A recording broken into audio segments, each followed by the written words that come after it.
Hello, everybody. Let me get that volume adjusted a little bit. That should be good. All right, hello. How is it going? Today's just gonna be a really casual hangout stream while I grind out money in Mega Man Legends 2. Because I need so much goddamn money to do the last few bits of this game for the Let's Play. Just for the next episode alone, I need nearly 4 million Zenny. And then over the next couple of episodes, I need another like 4 million. Oh god. They require you to get so much gosh dang money in this game.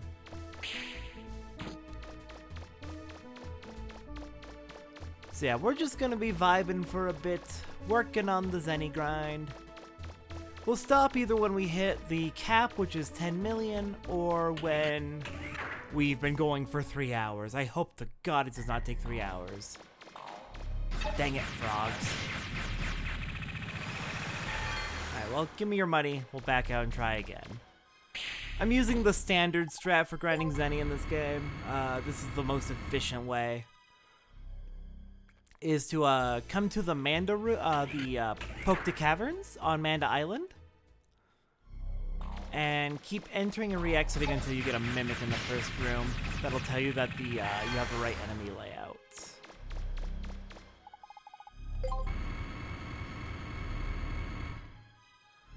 And if you have the right enemy layout, you can grind infinite Zenny, like 10,000 Zenny at a time, taking like 10 seconds for each round. Ah, good, we got the Mimic.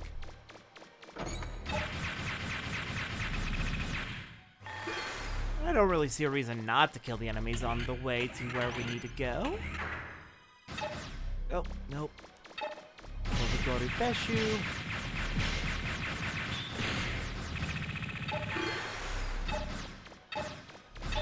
There we go. Yeah, I hope everyone's having a good night. I am extremely excited for 4 days from now Xenoblade X is coming out. I am very ready. Nope, die Frongles. Don't kill me. Gotta get out of that corner.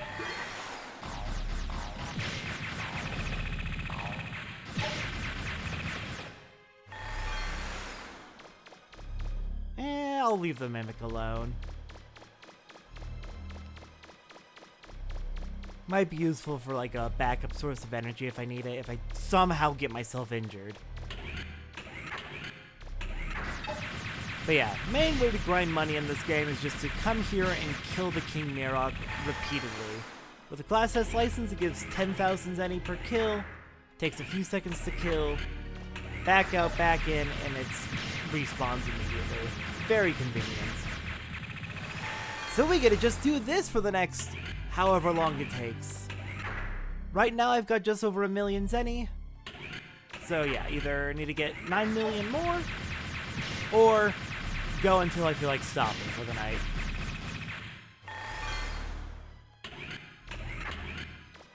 But if I can hit that cap of 10 million, that should be enough for the rest of what I want to do for the playthrough.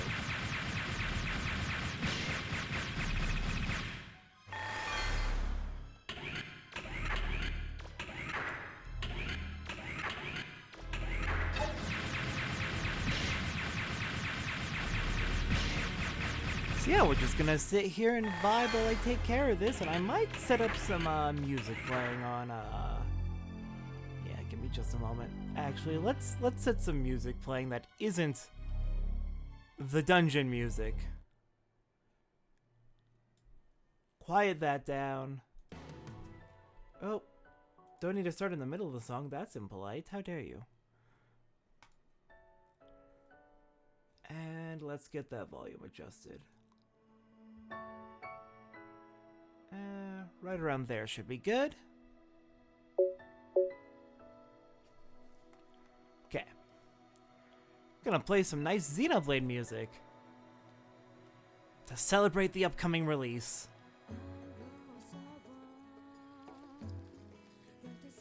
I need to get some sort of like now playing add-on for OBS just to like yeah, show whatever music I happen to be playing if I'm doing something other than the game's music.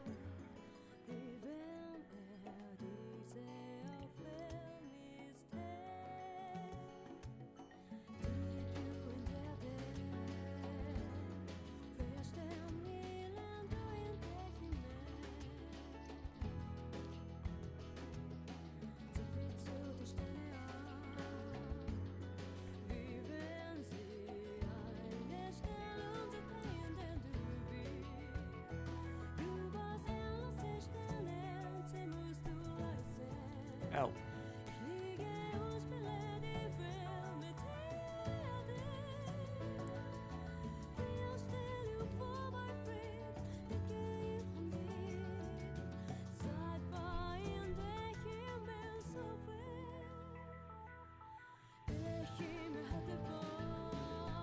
But yeah, hope everyone's doing well.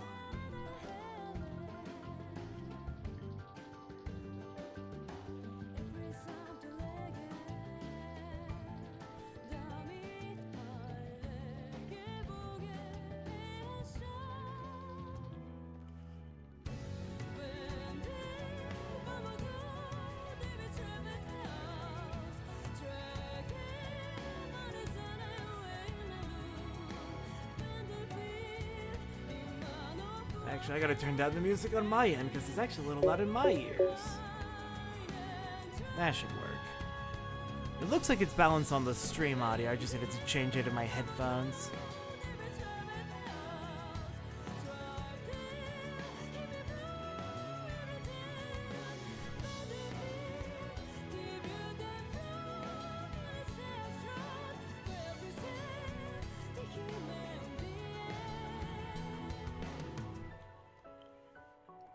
Actually, maybe what I can do is this. That works. No, that's too quiet in the stream.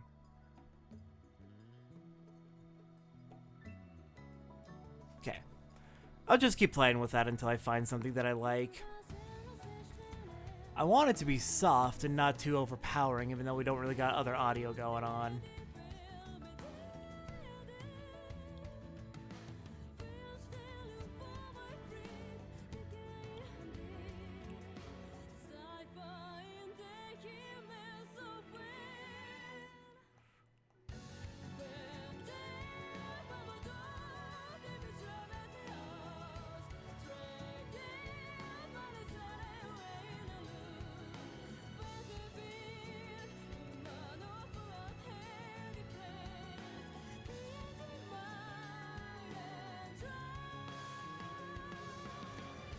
I am curious what all the songs are going to be redoing for Xenoblade X Definitive are. We know at least a few songs got full remixes. We've already heard parts of Don't Worry. There's been a rumor going around that... Oh right, we heard it a little bit of in a trailer, I think, but the Kiwi Lost got a remix, which is neat. But I wonder if other songs are getting like a rebalance to make the vocals more clear.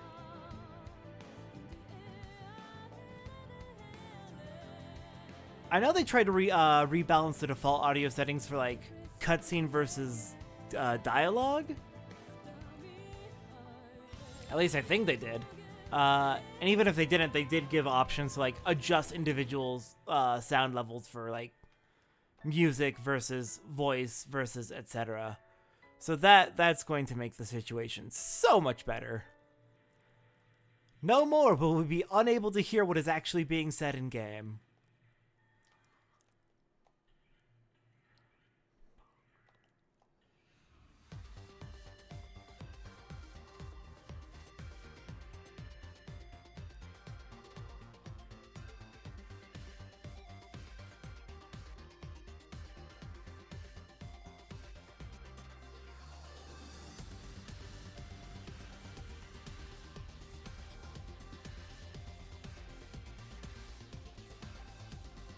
Let's see, 1.26. We've only made $250,000, but also we've already made $250,000. Thankfully, yeah, the Zenny grinding in this game, it may be tedious and repetitive, but it's not the worst thing in the world.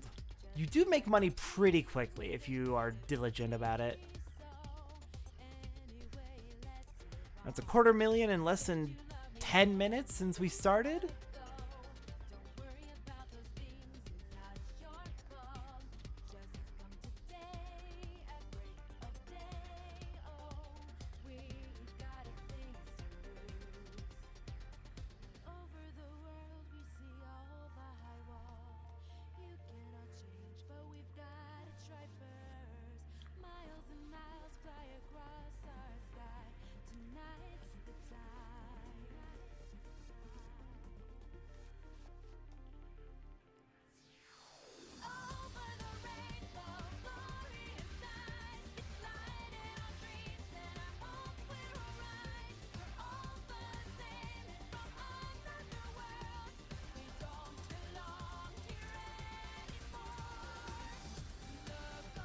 I cannot wait to hear the full version of the Don't Worry remix. It sounds really good.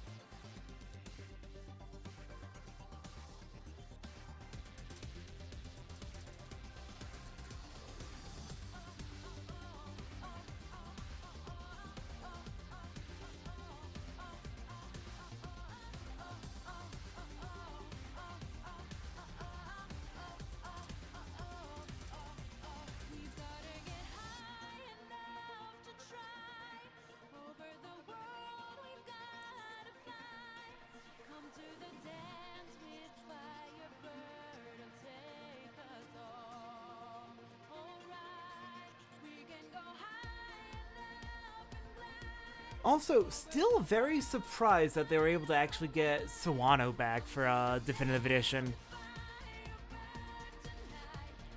He has really gotten to be a much bigger composer since the original came out. So, being able to afford getting him back, very impressive. Then again, they did get Jenna Coleman back for Future Connected for her voice acting, even after she became a big star on Doctor Who.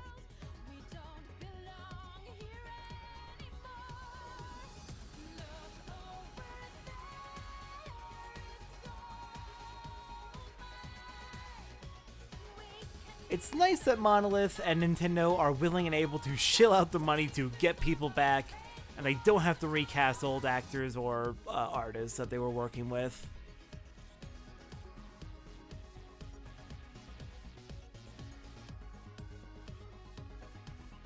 Though, on that note, shame that Lao's Japanese voice actor has passed away. I wonder how that's going to affect the, how they handle the epilogue story? Since Lao was a rather central character to the cliffhanger?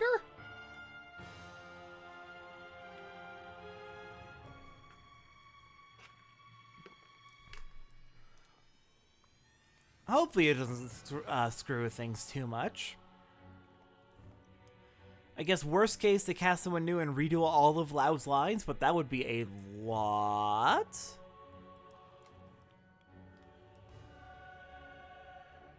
That would be a lot of lines to redo.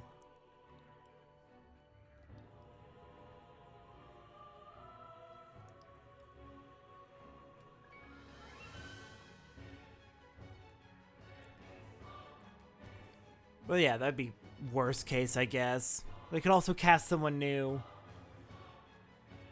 and just have them do any lines needed for the epilogue.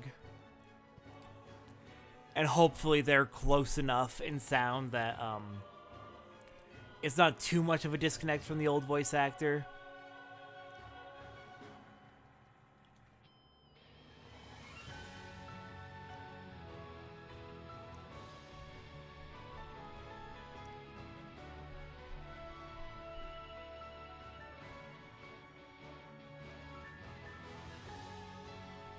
Honestly, I am kind of stalling a little bit on conversation. I've got several things I want to just chat about and talk about. But, I know... Oh, crap. Why did I do that? I know at least one person is going to be showing up to the stream who's going to be a little bit late, so... I'm kind of trying to stall to give them time to get here.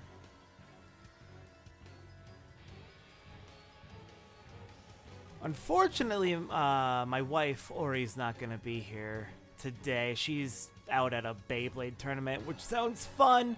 I haven't been into Beyblade in so many years, and she started getting into it recently.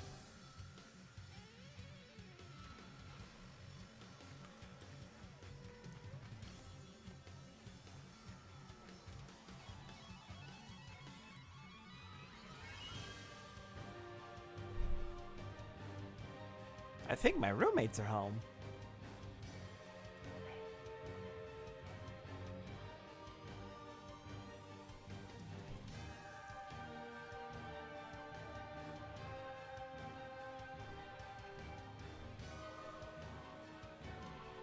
Alright, I'll do the next money check when we hit 30 minutes on the stream clock, so that'll be 4 minutes from now. Oh crap. I stopped firing too soon. Gotta knock it down twice to kill it. At least on S rank.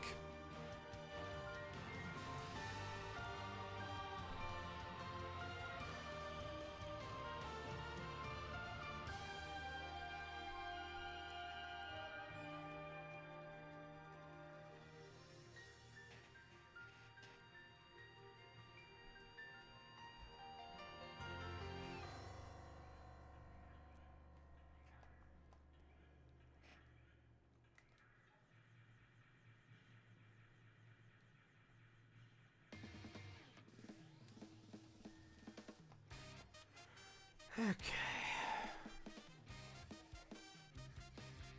You know what? Screw it. I'm checking now. We made another $250,000. Nice. See, we're making like $250,000 every 5-6 minutes. That's not bad at all. At this rate, like 20 minutes for $1 million?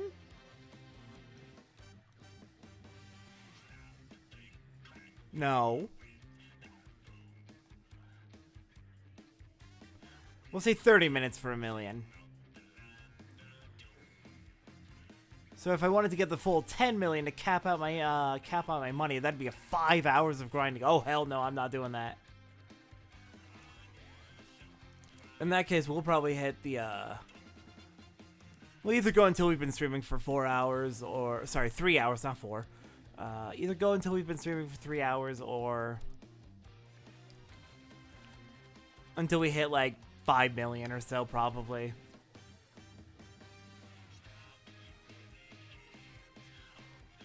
Because there is no way we're getting a full 10 million, not at this pace.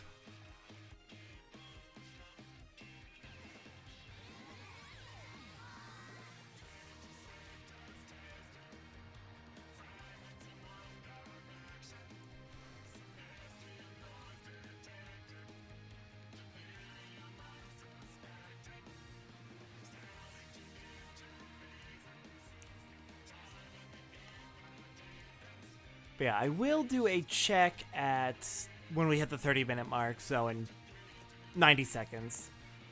And then I'll do another check at the 40-minute mark, and then we'll be able to see exactly how much money do you make in 10 minutes doing this.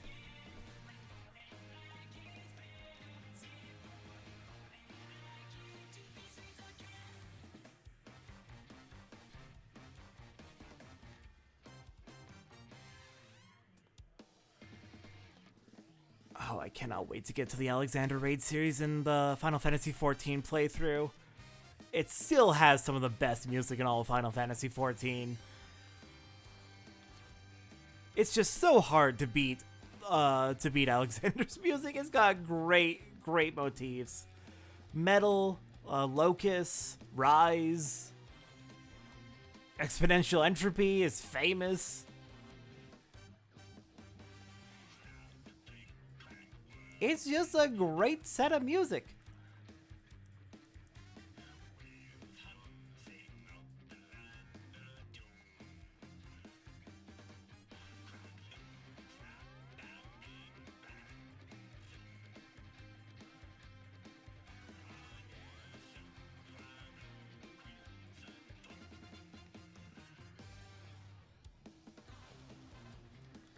Okay, after this one, we'll check our money.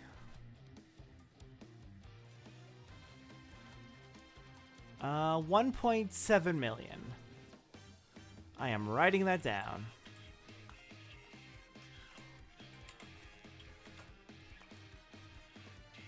There we go. Wrote down 1.7 million at 30 minutes.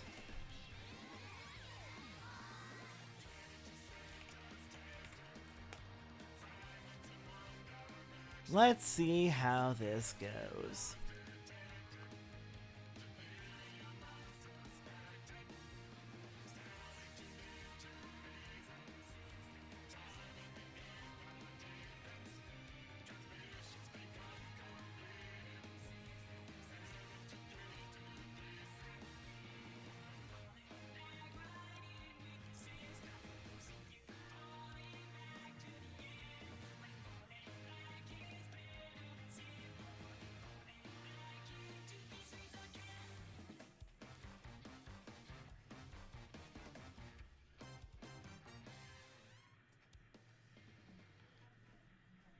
God, why do the endgame upgrades need to be so dang expensive? Who has the time or desire to grind out nearly 18 million Zenny for the damn shining laser?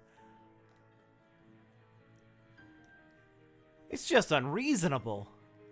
Apparently the PSP version of this game has much cheaper weapon upgrades and other stuff.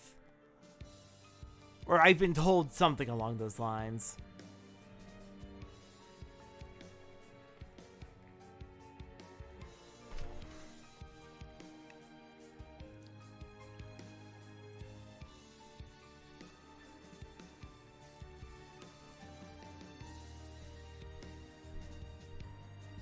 Maybe I should set up my PS3 mods again and, just set my money to max. Say screw it. What have I proven by grinding this out by hand? I don't want to set up the PS3 mods. I don't even know if I have the, data I need for that anymore.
I really gotta stop doing that misfire when I'm in the hallway. It's wasting time. Valuable time and therefore valuable money. So much money that we're definitely wasting from just those couple of seconds.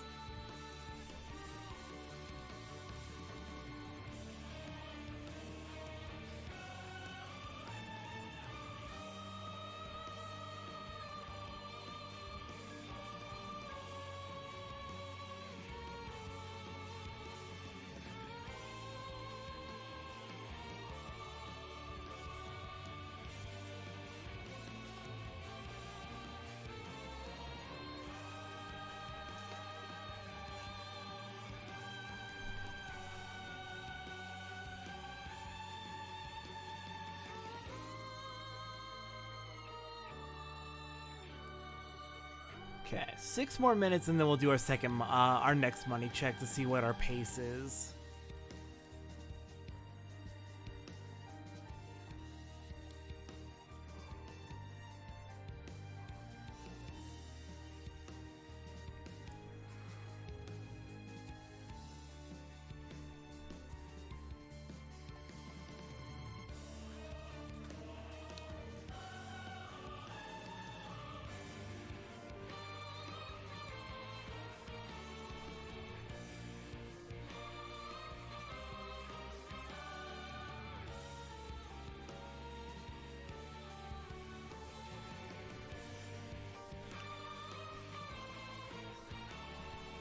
How much music do I actually have on my... Oops, didn't mean to mute it.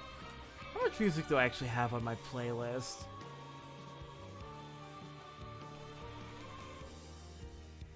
Wow, 10 hours. How did I get to almost 11 hours of almost just like Xenoblade and Final Fantasy XIV music comprises 90% of it. That's so much. Oh, and I see Twitch has decided it wants to run ads, so have fun with that. Not like we're doing much beyond just grinding the money.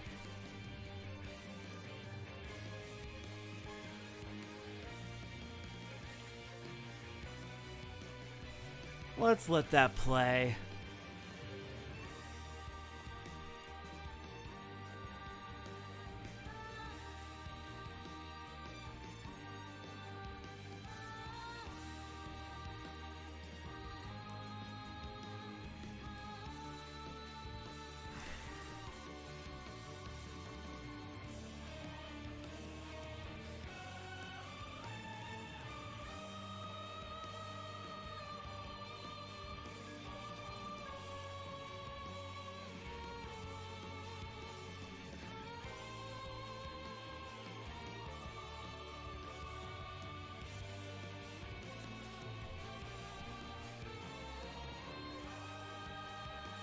Oh, interesting.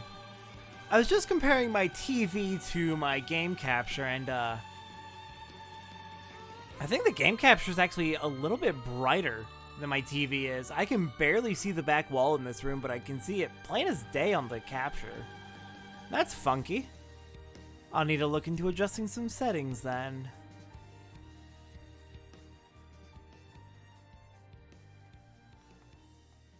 Oh, you know what? What color range is it being captured at? It's supposed to be full. Oops, oh god. What have I done? Okay, well, it was just a brief blip.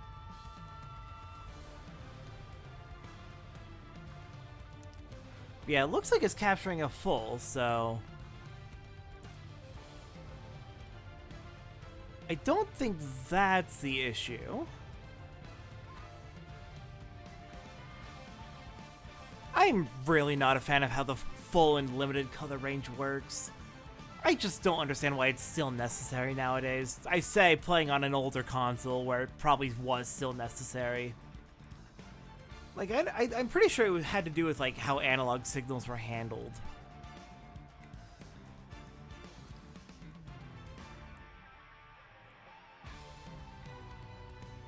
But like, we're so far past that. Why is that still a thing on modern hardware? Just for backwards compatibility with old TVs? I guess that's fair, but that doesn't mean I like it.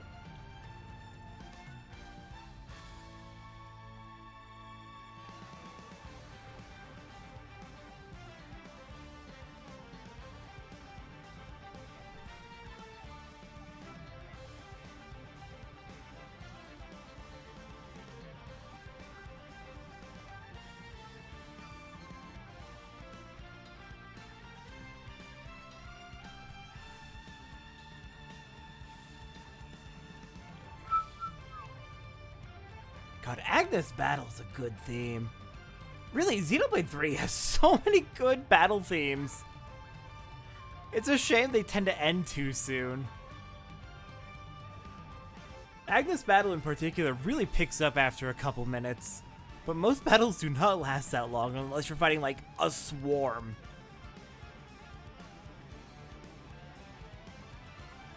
Okay, 1 minute till the next money check.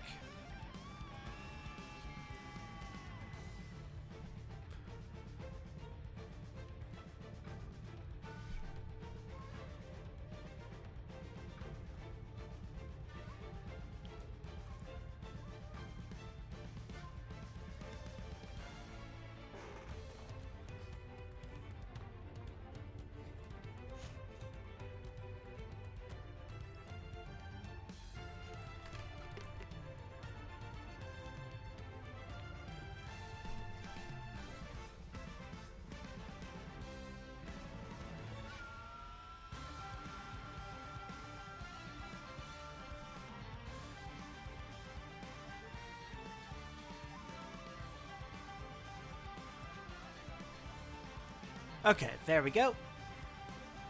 2.1 million. 2.13. Okay, neat. So how much did we actually make? We went from 1.70 to 2.13. So actually nearly 500,000 every 10 minutes.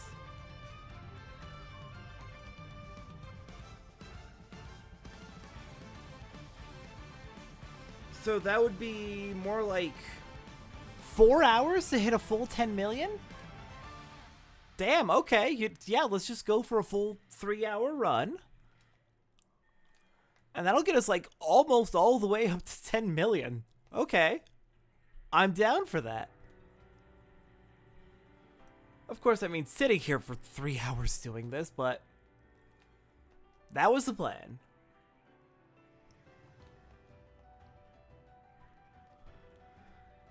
And honestly, with a few of the mistakes I made, probably could get it up to 500,000 every 10 minutes.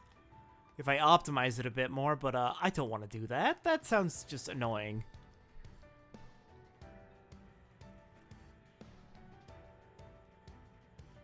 Alright, Discord's got streamer mode on. I should probably double check that, okay, now we're good.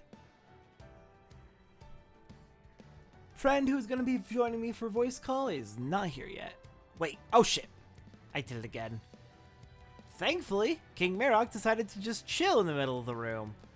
I started moving just in case it started to move, but I guess I decided not to.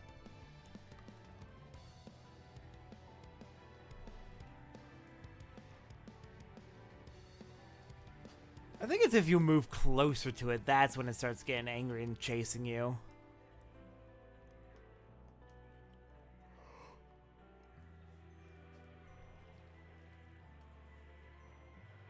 Apparently there is another really good spot down in Kalinka Ruins that can give a ton of money, but this is the one I'm familiar with, and we're already set up here, so...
I remember when patch 6.4 for Final Fantasy was coming out, the name of this song got leaked.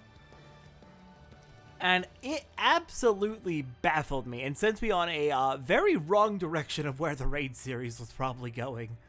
Just because that is a choice for a name, calling this song Fleeting Moments. Why would you pick that title for this particular boss?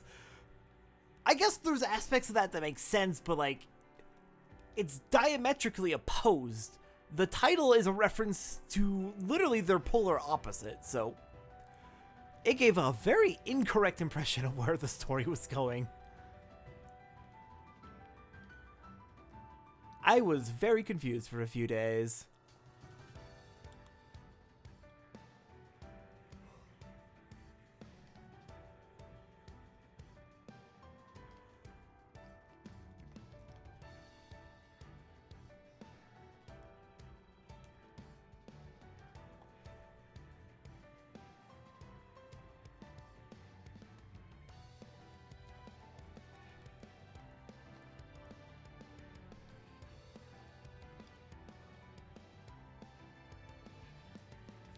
One of the big rewards I'm going to get out of this big Zenny grind I'm doing is when I record episode 28 for the playthrough, which is I'm going to do tomorrow,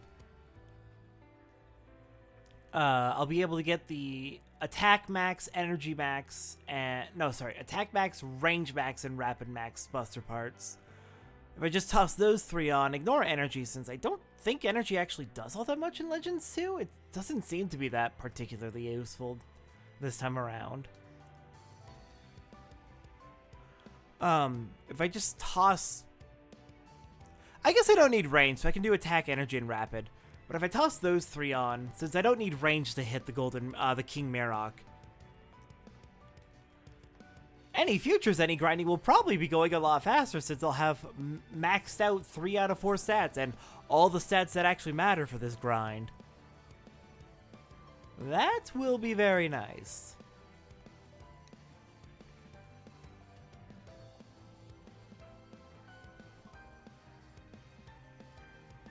What do you need to get those upgrades? It's 800,000 for Power Razor.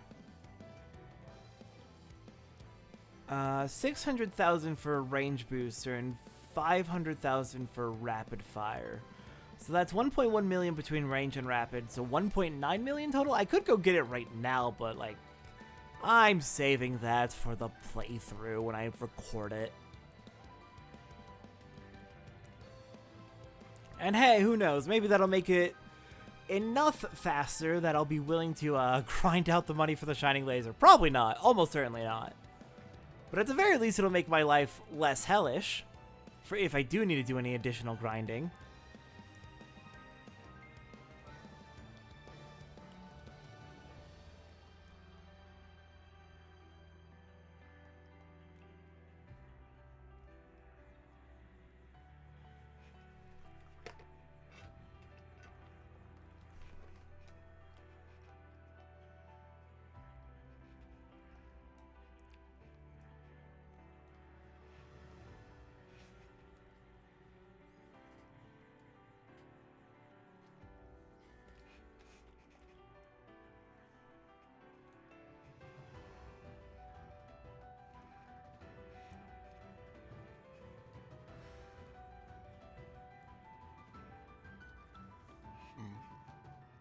Oh crap, I missed one.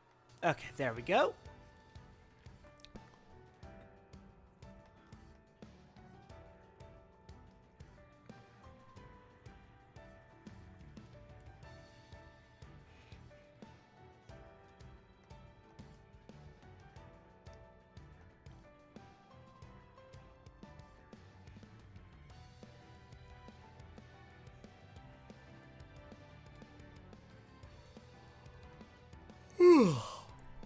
Oh, why am I sleepy? Probably because I've fallen off of my exercise routine.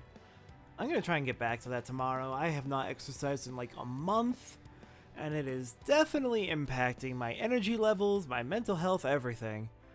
Exercise, it's good for you. You should do it. Even if it's just like some semi-regular cardio. Take a walk somewhere, like an hour walk.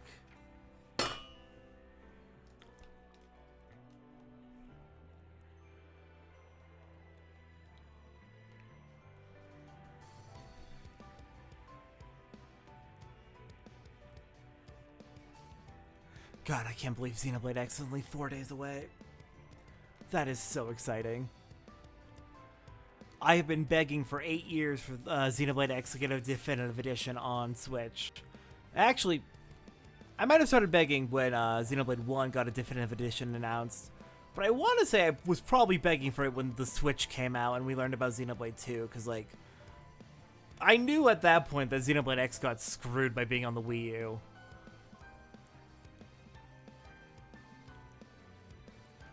And I can't believe I actually won. I got what I wanted. I got the pipe dream that they said they would never do because the original development was too traumatic for them. Which, you know, I don't want them to do anything that's going to traumatize the developers. That's horrifying. Crunch is awful. But the fact that they were willing to go back and do it, bring it over to the Switch, is absolutely miraculous.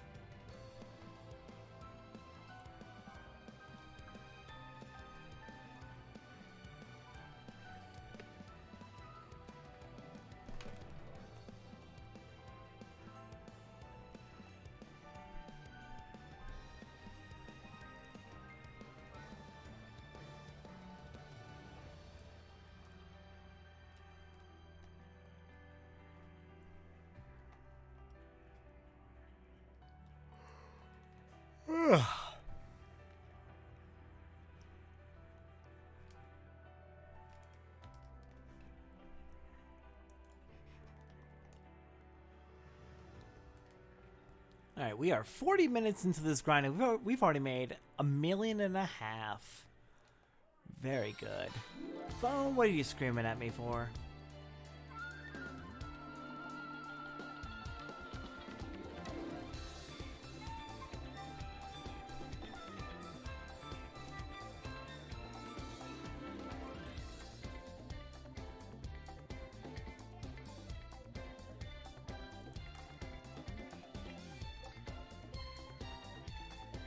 Looks like nothing importance.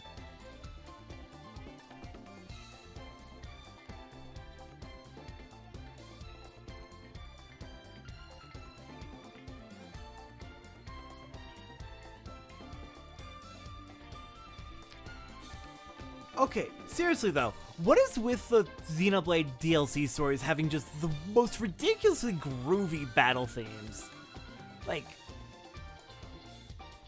this is the future connected battle theme, and like, just listen to how groovy this is for no reason. It's great.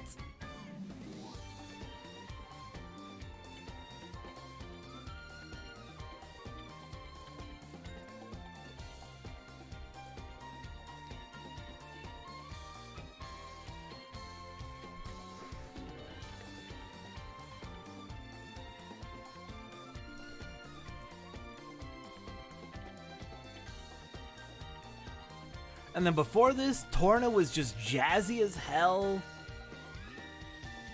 I know Future Redeem's music was just incredible. They always really knock it out of the park with their battle themes. Especially on the DLC titles for some reason. Not to say that the main game's battle themes aren't good, but like the DLC themes just have this interesting, unique vibe to them that just works way too well.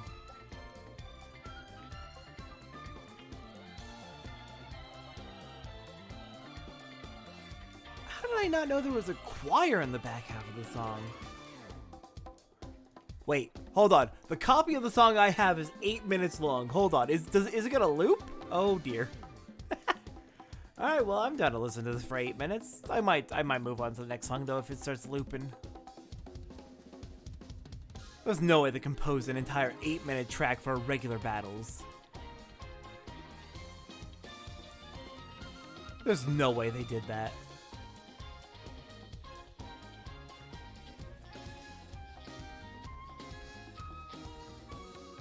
No, it's gotta loop at some point.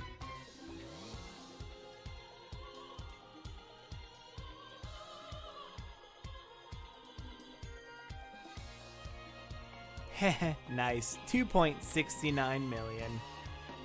We're getting there.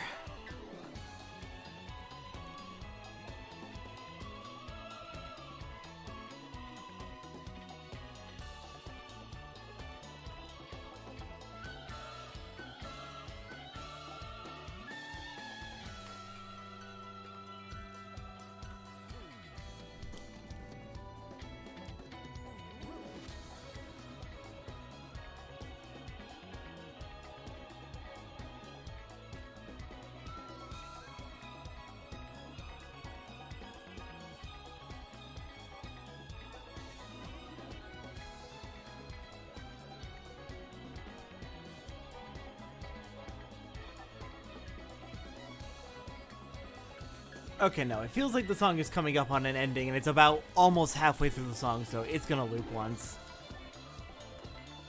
We'll hop ahead at the first loop point.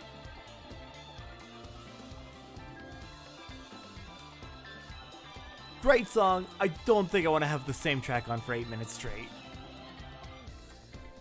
Yep, there's the loop. Alright, let me kill the King Marok one more time, and then we will switch to the next song. Alright, what do you got next? Let's not do the emotional song. Let's not do the licensed track from Sonic Frontiers. Yeah, let's do Black Tar.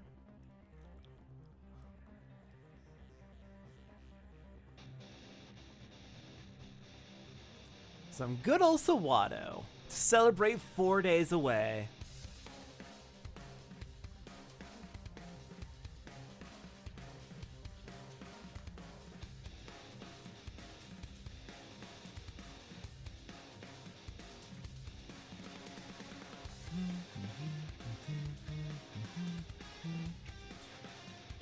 Can't wait to see if we finally get if we finally are going to understand the meaning of the lyrics.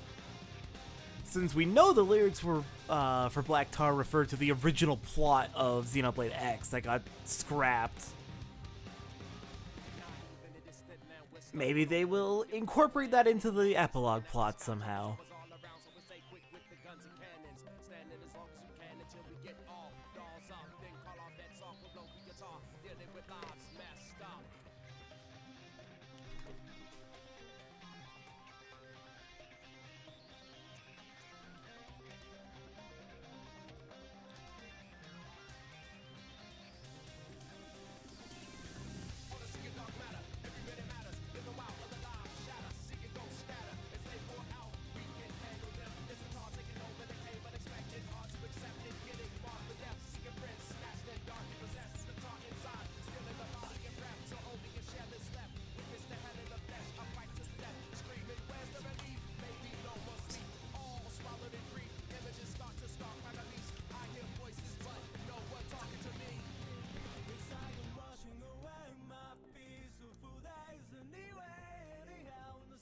I still do not understand why this song got hate.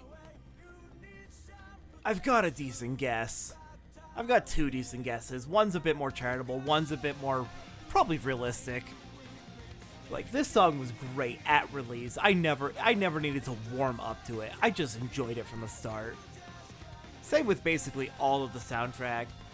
Though I can definitely understand why someone might not enjoy NLA Night or NLA Day. Not that there's anything wrong with them, but like, it's a little bit repetitive and heavy on the drums for how long you're going to be spending in NLA. I understand it. I don't agree with it. Or I understand why people don't like it. I don't agree with not liking it.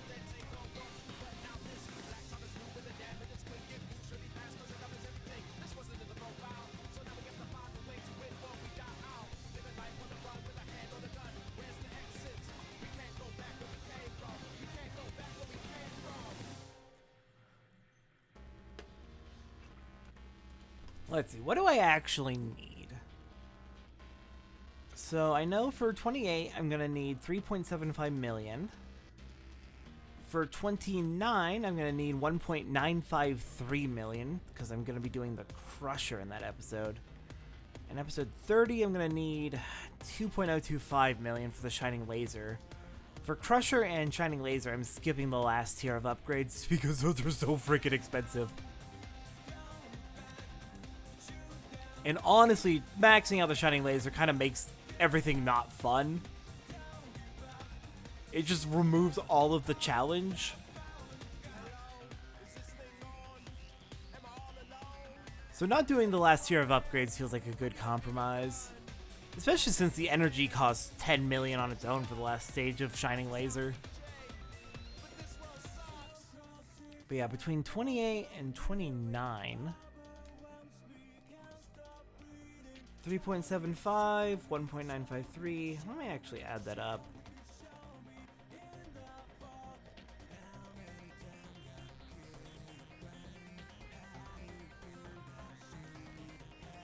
So that's about 5.7 million for 28 and 29 together. That could be a good point to aim for.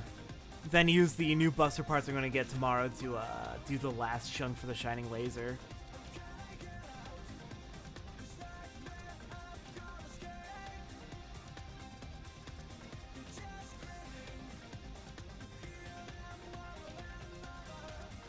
Oh, crap. I let go for just a second and it gets away.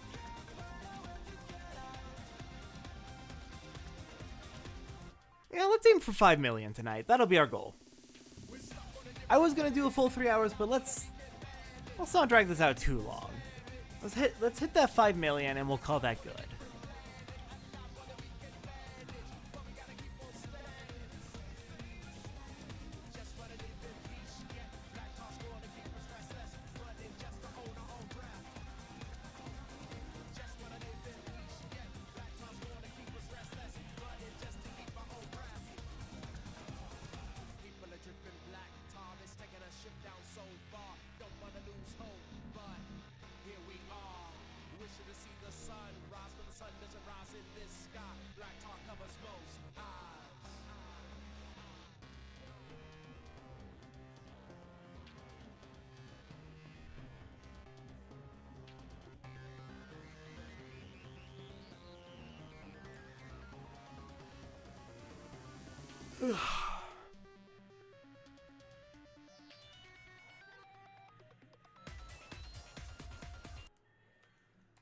Hope everything's okay. The friend who was supposed to be joining me for this was having car trouble, I believe. Hopefully that's not taking too much trouble to actually fix. I kind of expected he would be here by now. Oh well. He'll be here when he gets here. I wonder if there's anyone else I can ping to join in.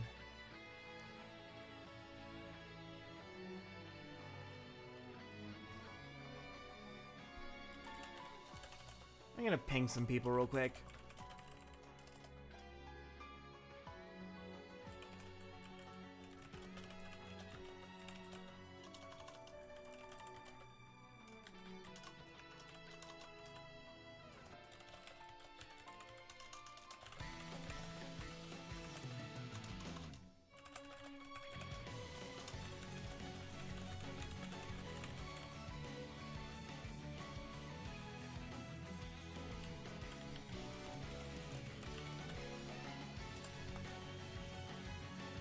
Alright, sent out a ping.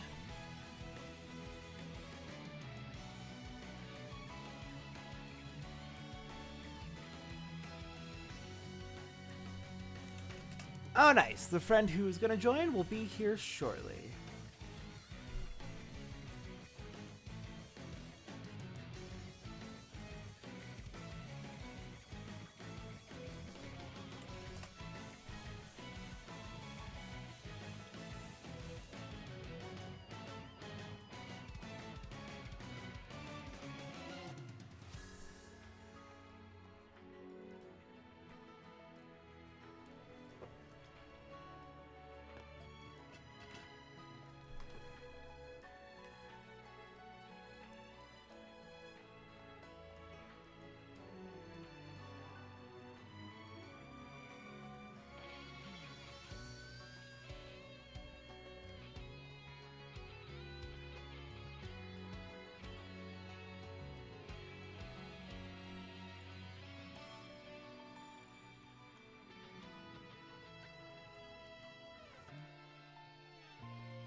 Okay, where are we at? 3 million, nice. We've made 2 million in 54 minutes. This is going really well, actually.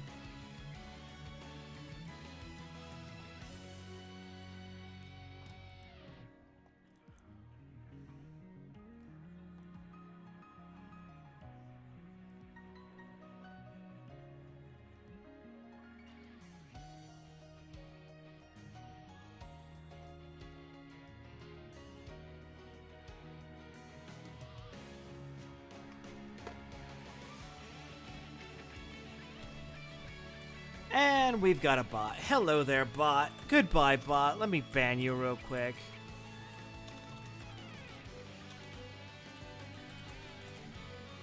Gotcha.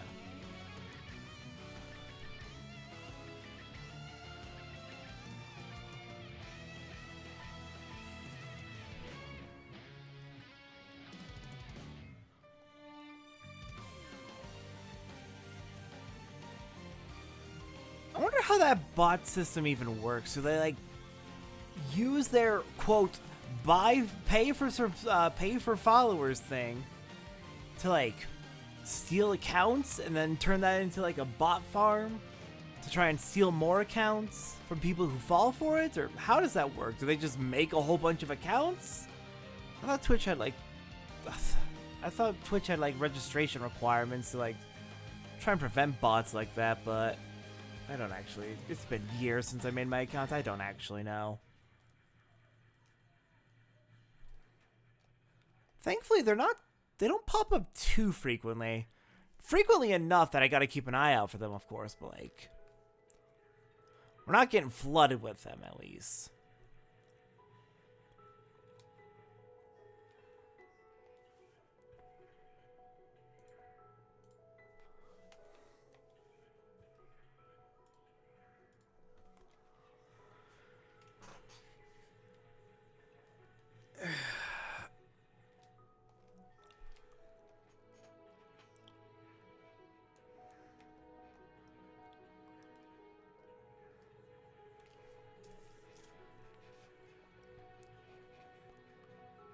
Maybe I can look into like writing some sort of now playing overlay myself. That could be an interesting small project. Just like a small little Node.js web page hosted locally, only accessible locally, so I don't have to deal with people trying to get into my, trying to mess with my network. That just like hooks into whatever API Rhythmbox has. Surely Rhythmbox has some sort of API that I can make use of.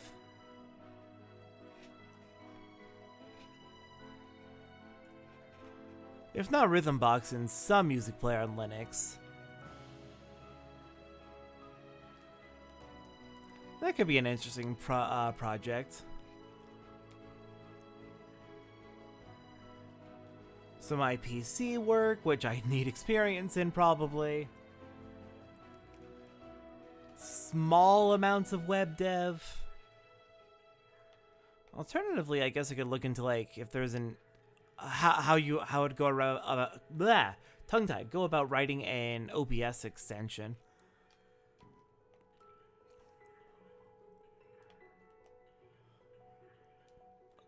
Node.js may be overdoing it if I can just do it with an OBS extension.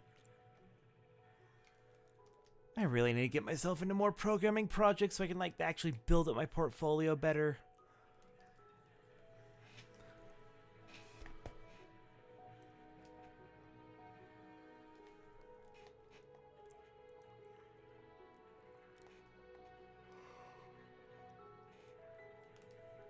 Ugh.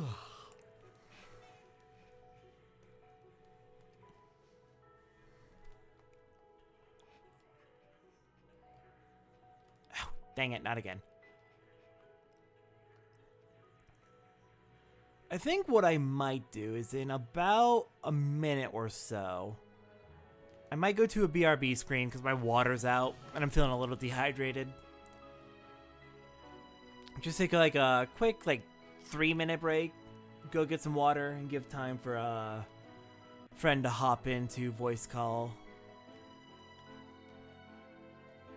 Making really good progress tonight, though. 3.3 million.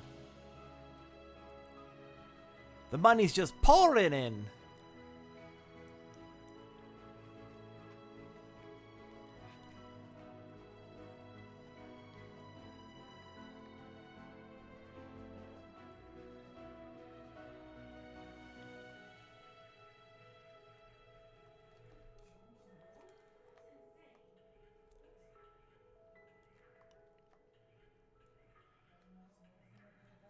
Alright, let's do this one last snag of some money. And I will be right back. I'm going to leave the music playing while I'm away, but I'll be right back. I'm going to go grab myself some more water. I am thirsty and dehydrated. Alright, back in a bit.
Alright, I am back.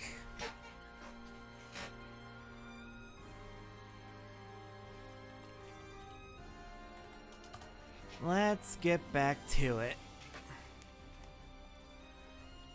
Yeah, what was that? 2.32 million in an hour.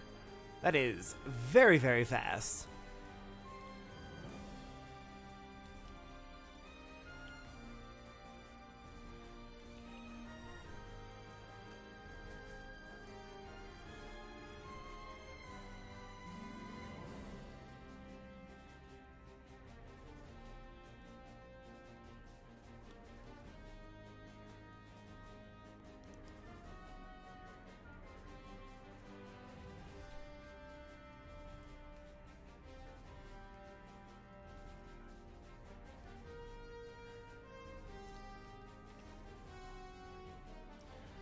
So yeah, at this pace, it would take about 4 hours for me to fully cap out my money. Definitely not doing that. But can probably get, like, reasonably close.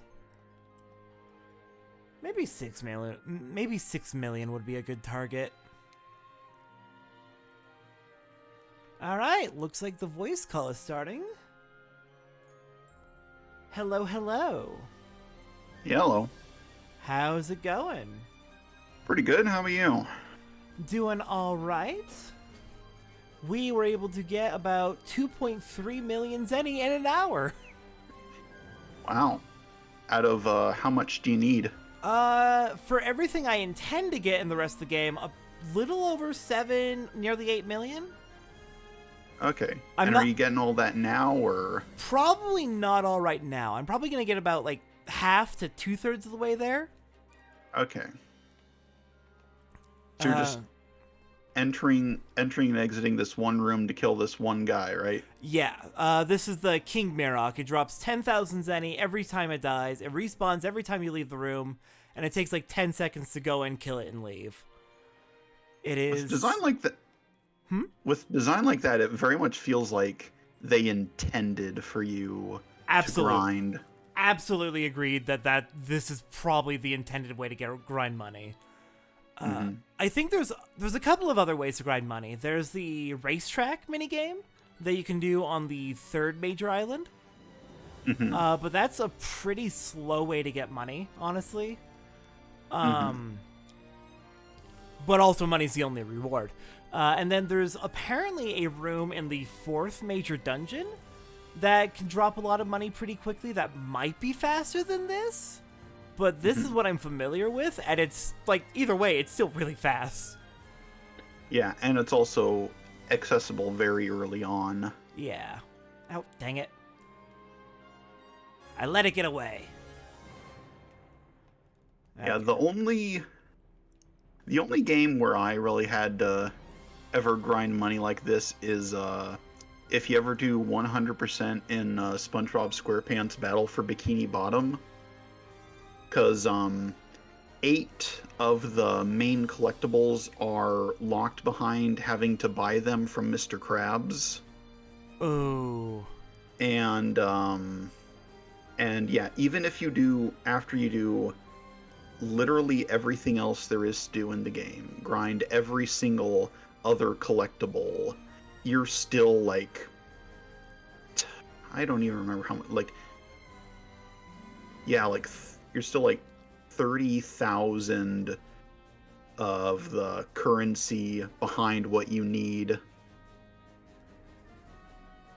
Fun. Luckily there is a pretty good grinding spot in one of the early levels that you just replay that for like 10 minutes and you're good. That's good. 10 minutes? That's not long at all. Yeah, no. It might be longer. I've never actually timed it. It doesn't feel terribly long. That's fair. Yeah, money grinding is a weird game design problem that I'm not sure how to solve. On the one hand, like, you don't want it to be easy to just, like, get all the best upgrades or whatever. Especially in a game like this, where if you fully upgrade the Shining Laser, you can, like, one-shot the final boss in, like, a second. You don't want to make that easy. But on the other hand, like, at a certain point, you're grinding money for so long to get that upgrade that, like, there's, like, almost no point to it beyond bragging rights. And I feel like that's not really great design to go for just the bragging rights of I spent 20 hours grinding out money. Yeah. Well, I guess, like, the logic is that, like, most people who play this game aren't going to max out everything.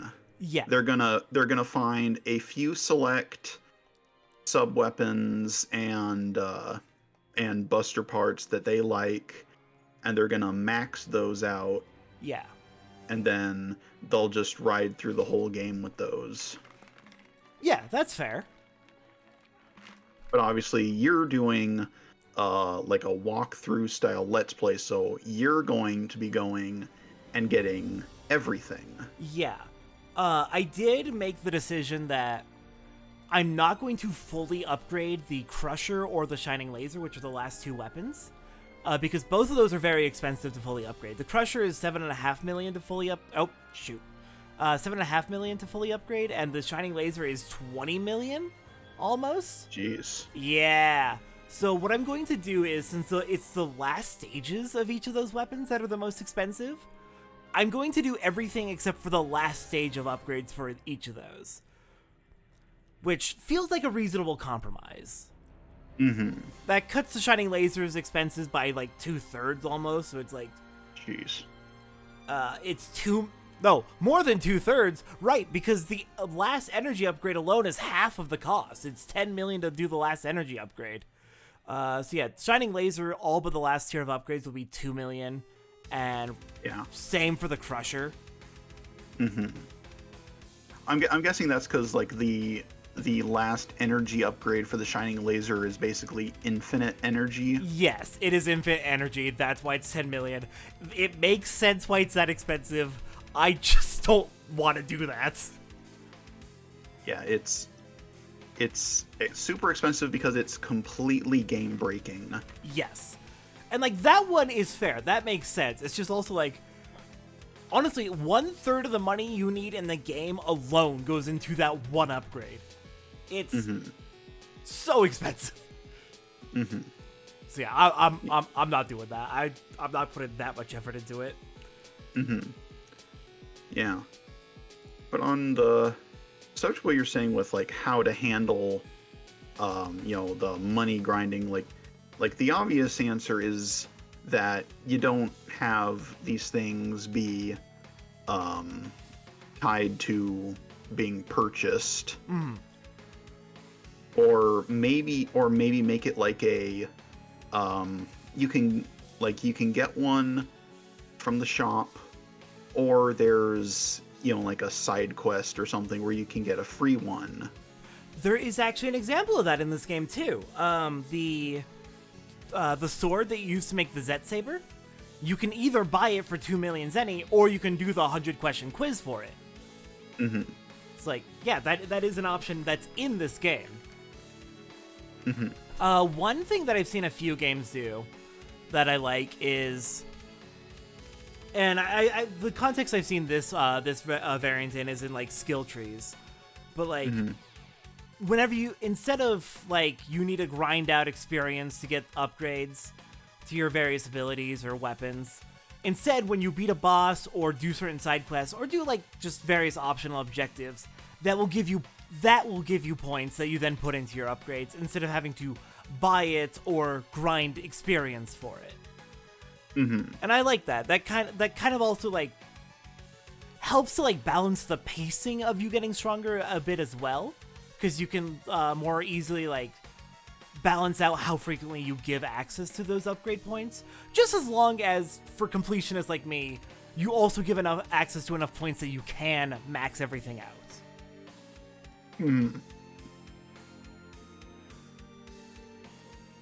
That's a solution.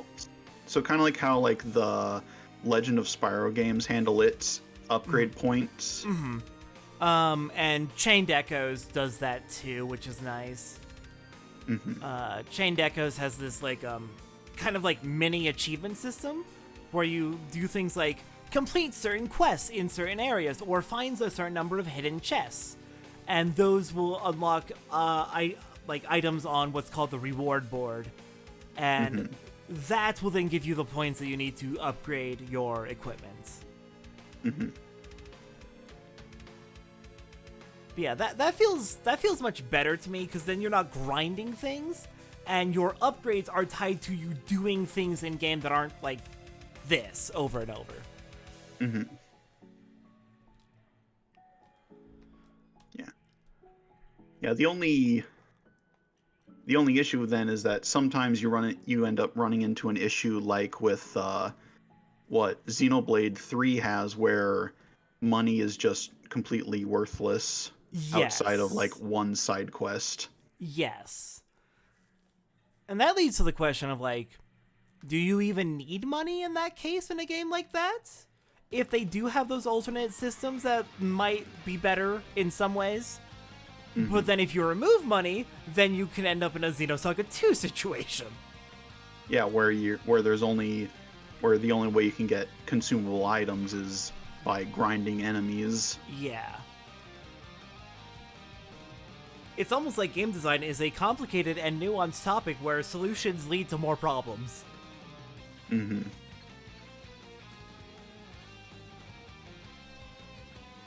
But yeah, how have you been? Pretty good. Got back to working, so Nice. getting used to getting up early. Mm-hmm.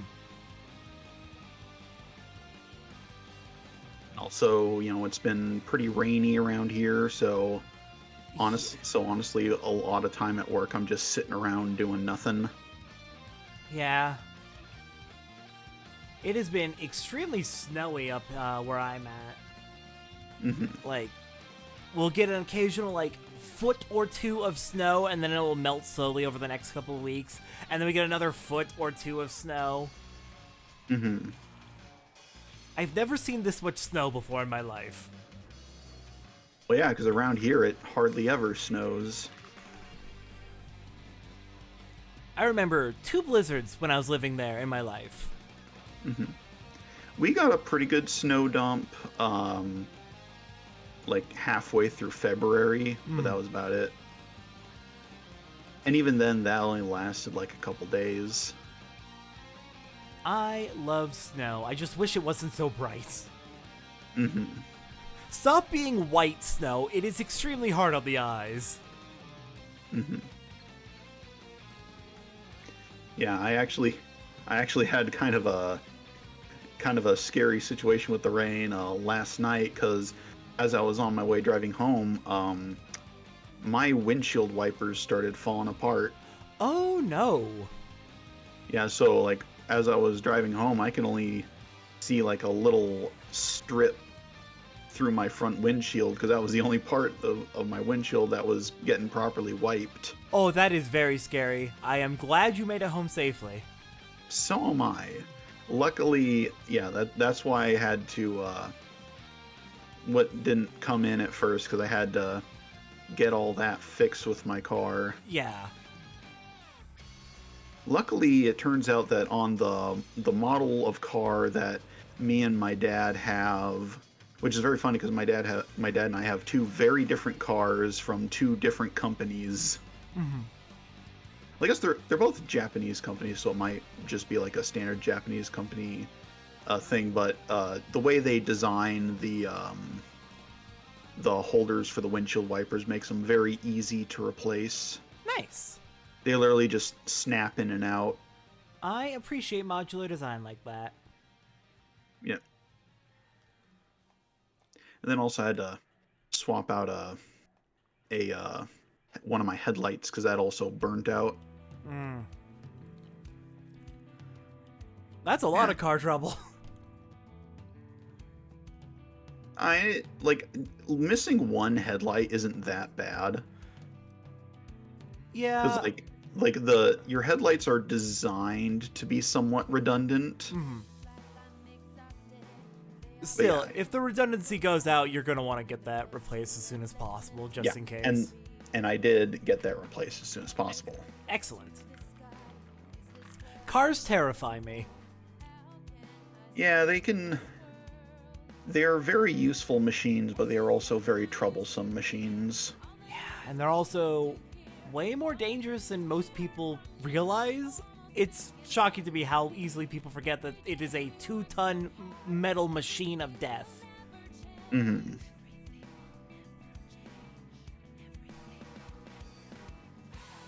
4 days. Oh yeah, until Yeah. Xenoblade X comes out. I am so excited. Mm. Though I am a little bit sad. I was looking through preview footage that came out over the last couple of months, Mm-hmm. and specifically I was looking for like visuals of the Frontier Nav segment map, because in the Wii U version there was a feature where each segment on the map had a colored border, and that border told you like the relative level of enemies in that segment compared to you, Oh, okay. which was a neat little feature that very few people knew about. Because it was just on the gamepad, it's a small little thing that you probably weren't looking at all the time. And I don't think it was ever explained anywhere in game or even in the manual. I tried looking at the e-manual the other night and last night and couldn't find any reference to it, which is shocking that it's not even in there. Then Xenoblade X didn't exactly have great tutorials at all, so. Yeah. But it was a nice little feature, just like let you know, hey, this zone might be a little bit dangerous, so maybe hold off on exploring, or maybe be a little bit more cautious.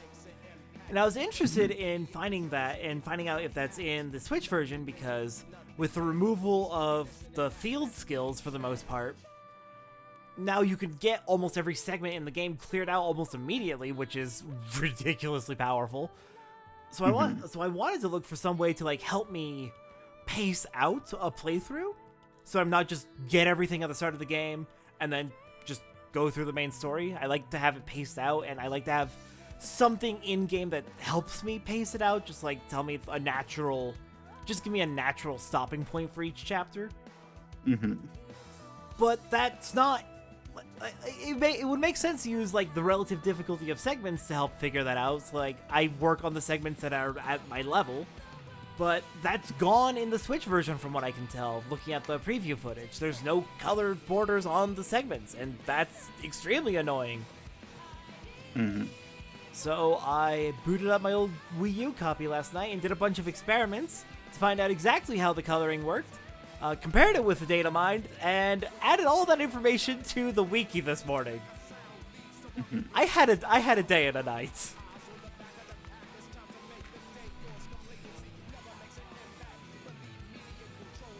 Yeah, the only thought I could have there is that, like, if you're not worrying about the level, is just there's so many segments, and you know that the story is 12 chapters. Yes, 12 chapters plus whatever they add for the epilogue.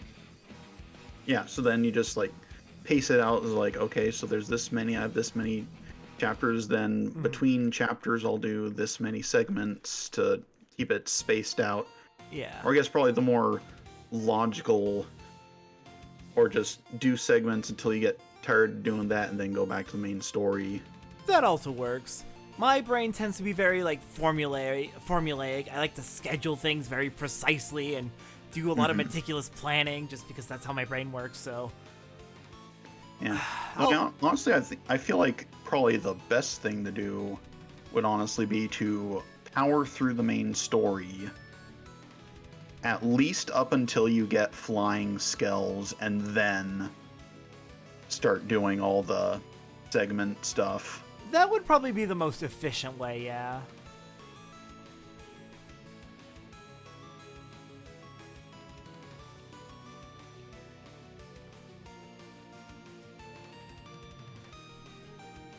Okay, I am getting a message that my dinner is that our dinner is ready. So after this kill, I'm gonna go grab that real quick. All right. I'll be back in about a minute, maybe. All right.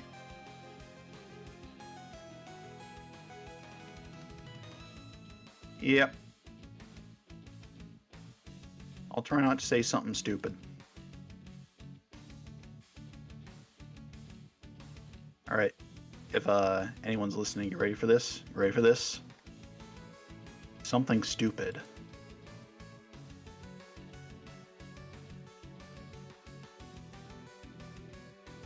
There is my brilliant sense of humor.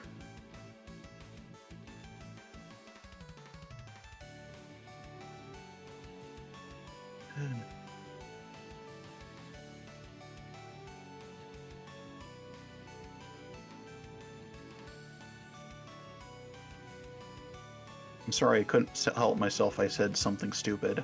Oh, what did you say? Something stupid. Fair enough. Alright, I got my dinner. We're doing garlic bread and stuffed shells tonight. Oh, nice. Stuffed with what? Ricotta cheese? Honestly, I don't know. I just know it's delicious. I'm guessing it's probably like ricotta, parmesan, and herb mix. I think chicken too. Okay. Oh, we're up to 4.1 million. What'd it do? Remind me, did you play Xenoblade X back when it came out? No, I never had a Wii U. Ah, fair enough. That would make it rather hard to play. Yeah, I skipped out on the Wii U since I was, at college, living away from home at the time. And by the time I graduated, the Switch was out. Yeah. In that case, how much do you know about Xenoblade X? I watched your old Let's Play, so I know. I remember the basics of the story. I remember in the abstract that on-foot overdrive is obscenely broken. I remember that you can grind experience by running enemies over with your Skell. That was always fun. Oh, I don't know if it got posted to the Blue Sky reposting bot, but on Twitter, that the Xenoblade account posted a video showing the player using the Hresfelg Skell, and it shows that you can do the jet transformation for faster flying. Very exciting. Honestly surprised it's taken this long for a Xeno game to have a mech you use that can do that, because like that's a very Gundam thing. Like the Gundam being able to fold up into more of a jet shape for faster flight. Definitely. I mean, to be fair, Xenoblade X was the first game where you actually had mechs that could fly in like a full open environment. Yeah. And Because I mean, technically in Xenogears, your mechs flew, as in they hovered a few feet off the ground, but yeah, technically. And Xenoblade X had a infamously troubled development. Yeah. It's probably why it, had the longest development of any Xeno game, I think.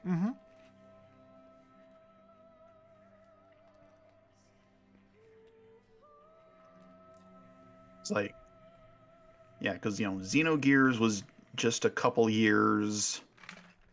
Xenosaga 1 was a couple years, and I think the 2 and 3 were like 3 years each.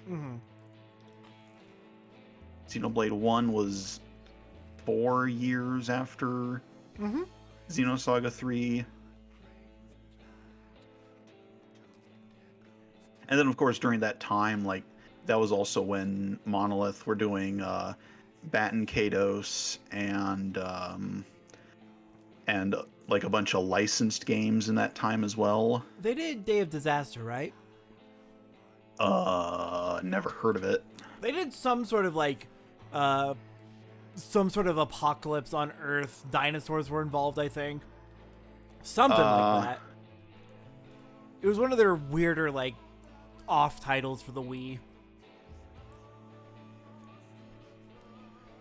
Disaster Day of Crisis. That sounds right. It's a action-adventure light gun shooter for the Wii. I want to say there were dinosaurs involved. I've never actually seen it or played it. I have simply heard of it. It's a rail shooter using the Wii Remote's pointer function. Swap weapons using the D-pad.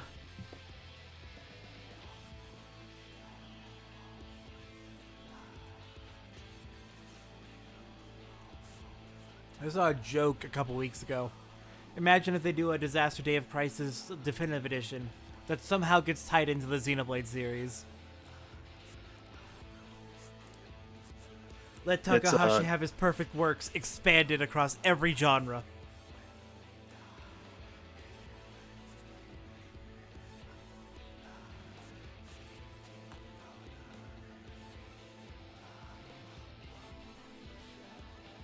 Yeah. And then, yeah, did you know that Monolith Soft actually made what is considered one of the best Dragon Ball Z games? Which one? Dragon Ball Z Attack of the Saiyans for the DS. It's an RPG that as the name implies covers just the Saiyan saga. So because it covers an actually pretty short chunk of the manga, it invents a whole bunch of extra stuff to do. And he actually, because of what's going on in the story at that time, you actually spend most of the time playing as the 3 human Z fighters. So you're spending most of the game playing as Krillin, Tien, and Yamcha. Interesting. You said that's one of the highest rated Dragon Ball games? It's one of the fan favorites. It's, at the very least, it's considered, I think, the best of the Dragon Ball RPGs. Nice. Yeah, and it also has a monster capture mechanic using the Mafuba.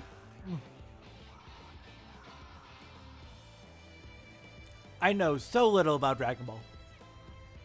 Mm-hmm. It has monster capture? Yeah, so in Dragon Ball there is a technique called the Mafuba, or the translated as the evil containment wave. It is the technique that was used to contain Piccolo for centuries before the start of Dragon Ball. Okay, that answers the question I was going to ask. Is it a containment wave which is evil, or is it a wave which contains evil? A wave which contains evil. Yeah, that kind of answers the question by it was containing Piccolo. Yeah, and yeah, I think it actually, I think, gets brought back in Dragon Ball Super, but it was one of those things that was like used once in the original Dragon Ball and then never comes up again. Which, to be fair, the one time they tried to use it in Dragon Ball, it doesn't work. Oh no.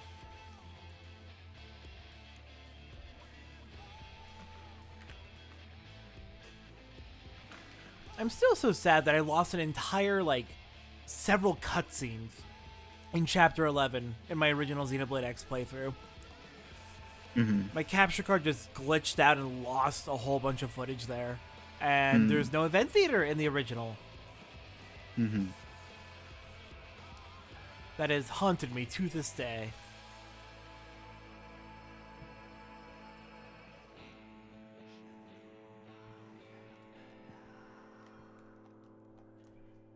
I'm excited that apparently we're gonna get new music. Yes, I am definitely excited to hear it. The remixes we've heard so far have been very good, so I'm very optimistic. Plus, they got Sawano back, and apparently a new composer who hasn't done video games before. So, that is... Hang on, I need to move to the next song once I killed the robot again. I do not want to listen to A Step Away at the moment. It's too sad. Oh, I have the sound on the stream turned off, so I didn't realize we were listening to music. Yeah, I've got just my music playlist on a low volume. Mm-hmm. So we don't listen to Buster Shot, Buster Shot, Buster Shot, Buster Shot on loop for this entire stream. You don't want to listen to pew, pew, pew, pew, pew, pew. Yeah, Over and no, over again. that sounds like that would be very irritating.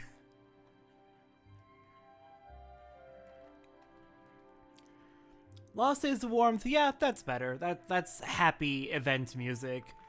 Gentle event music in Xenoblade 3.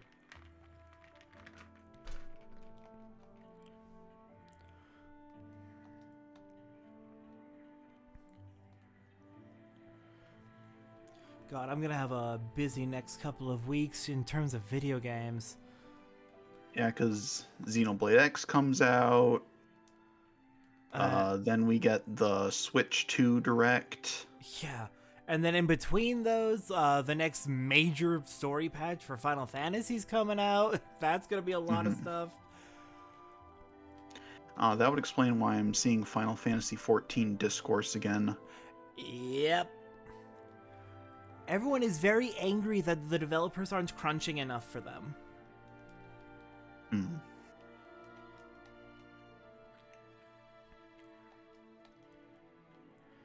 I'm so fucking tired of the Final Fantasy XIV fandom right now. Oh god, it's been miserable for the last year. It's kind of the inevitable problem you reach with a large fandom is that, there's always like a small percentage of a fandom that's full of annoying people, but the larger a fandom gets, proportionally that part also gets larger. Yeah. Like it's still proportionally a small part of the fandom, but it grows with as the fandom overall gets larger. The normal players who aren't obsessed with the game and just enjoy it and then take a break while they wait for new stuff to come out. They're all starting to come back right now because new major updates coming next week, and they're all like, "Wait, why do people? I didn't know people even did hate this expansion. I just enjoyed my time with it and then took a break like a normal person." Yeah. But no, all the people who are obsessed with it play 80,000 hours a week, burn through all the content, and they were like, why isn't there more? And also, I'm mad because there's a trans woman in the game now. How dare you? It has been suffering for the past... Is it trying to play another fucking sad song? Really? I mean, if it's a Xenoblade playlist, like, you're gonna run into those eventually anyway. It put me back on A Step Away. I just skipped you. It didn't appreciate that you took a step away from it.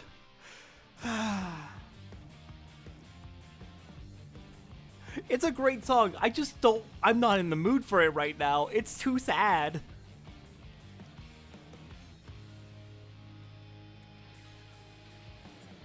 Yeah, and then beyond Final Fantasy and Xenoblade and the Direct, there's also apparently a bunch of other big RPGs have come out recently. Pirate Yakuza is apparently really good, but it's also Yakuza with Majima, so inevitably going to be good because Majima. Apparently the new Tales of game came out recently, so I've been seeing a lot of people are just swamped with things to do. Monster Hunter came out recently. I'm not into that, but like, yep, I know a lot of people are, and they are swamped as well.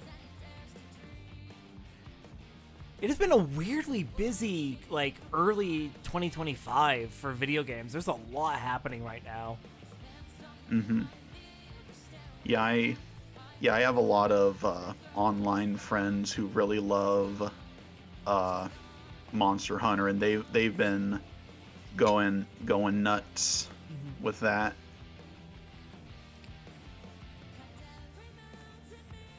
Just hunting them mons. I do find it very funny how Capcom made sure to put into the story that the reason for the monster hunting core isn't like it's not like some trophy hunting thing. It's a population. It's a way of preventing overpopulation. Okay, that's interesting lore. I like that in theory.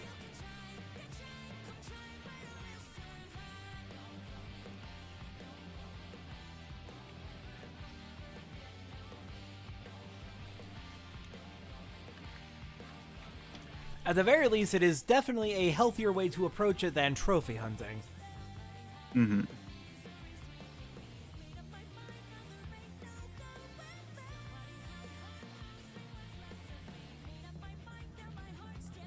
Okay, I think my ultimate goal for tonight is probably just to hit 6 million and then call that good.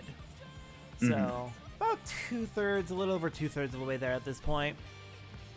Mm-hmm. We'll probably be done in like the next hour or so. All right.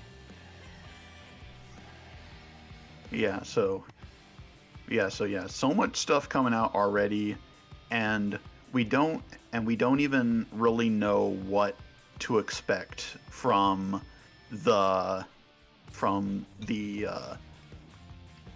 Switch 2 Direct. Mm-hmm.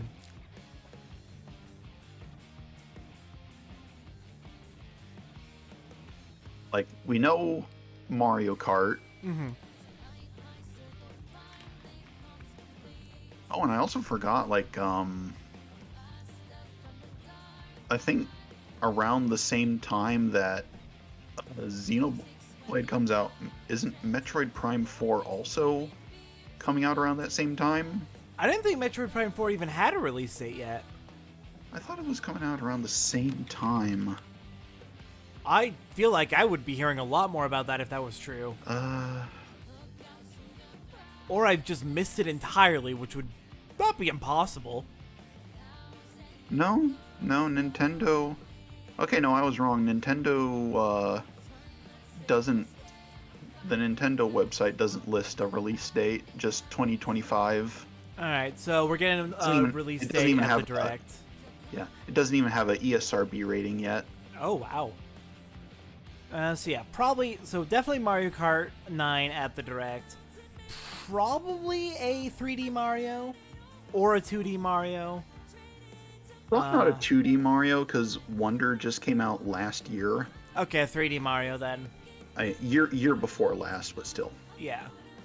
It was end of 2023, so it's only been out a little over a year. Yeah, 3D Mario's up then. Almost certainly not a Zelda. Because Echoes of Wisdom just came out. Yeah, and the next big open world one's gonna be another like 3-4 years out. I thought they said that like they're not gonna do another. Oh, did they say that? Thank God. I could have swore they said they're not gonna do another Breath of the Wild, Tears of the Kingdom style game. I thought I heard them say they were committing to that, but you know what? If they don't, I'll be happy because I enjoyed Breath of the Wild. I enjoyed Tears of the Kingdom. I don't want any more in that style. Unless they, like, change it up a lot more from how... I am not a fan of the very unstructured story that they've been going for. I liked Zelda's as more, like, story-driven. And we lost that with Breath of the Wild and Tears of the Kingdom, which makes me sad. So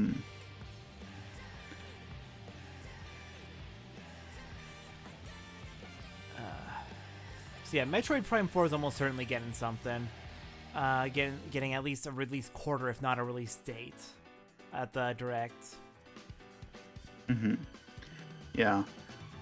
It's also been long enough since Engage came out that we might be hearing about a new Fire Emblem game soon. Nice.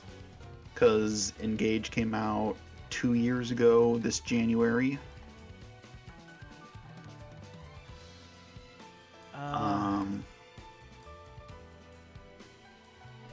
Let's see. Splatoon, probably not another Splatoon game this, unless they do like a Splatoon 3 definitive or something. But like I don't know if I'd expect a Splatoon 4 yet. Yeah. Maybe a Splatoon trilogy definitive? Maybe.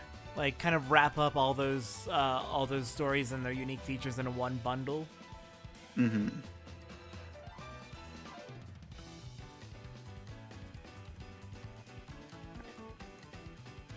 Let's see. They've been kind of going nuts with the Mario RPGs, so you know there might be a new one of those coming out too. I'd love to see a Super Paper Mario re-release. Mm-hmm. That game gets way too much hate. Yeah. Though that's a nuts and bolts situation. It broke expectations too much. So even though it's good, it's got hated because it's not what people wanted. Yeah. Because Super Paper Mario is more like a action RPG, isn't it? Yeah, it's somewhere between an action RPG and a platformer. Yeah, it's like it's basically it's a traditional Mario game with stats. Yeah. But like the story's really good and the gameplay is really good. It's just not what people expected from Paper Mario. Mm-hmm.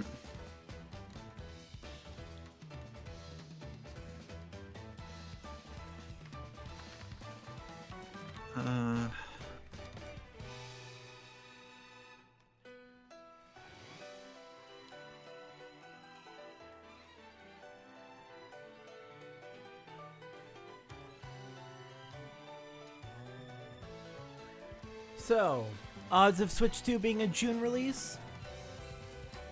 I feel like that would make sense.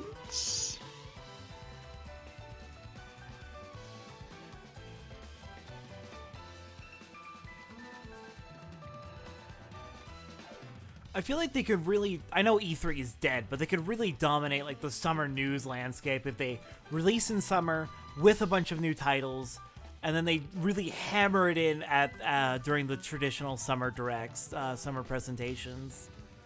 Mm-hmm. It would be possibly a very big win for them, especially since also, you know, summer vacation, lots of kids getting off school. They could have a lot of games to play. Yeah, I feel like a summer release would make a lot of sense. Like I think it's definitely going to be either a summer release or a holiday release. It's one of those two. Yeah.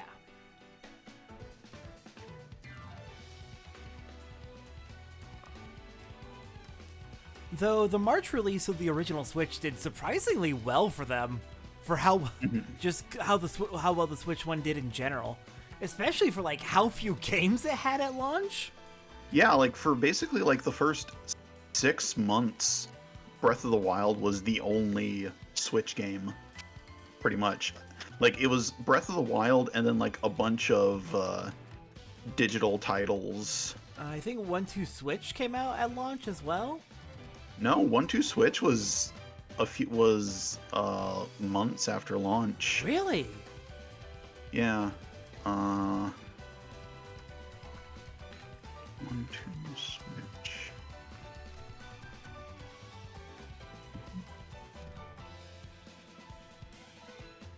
Oh yeah, 1-2. Oh no, 1-2 Switch was a launch title. I was wrong. It was a launch title, but it wasn't a pack-in title. That was the issue with it.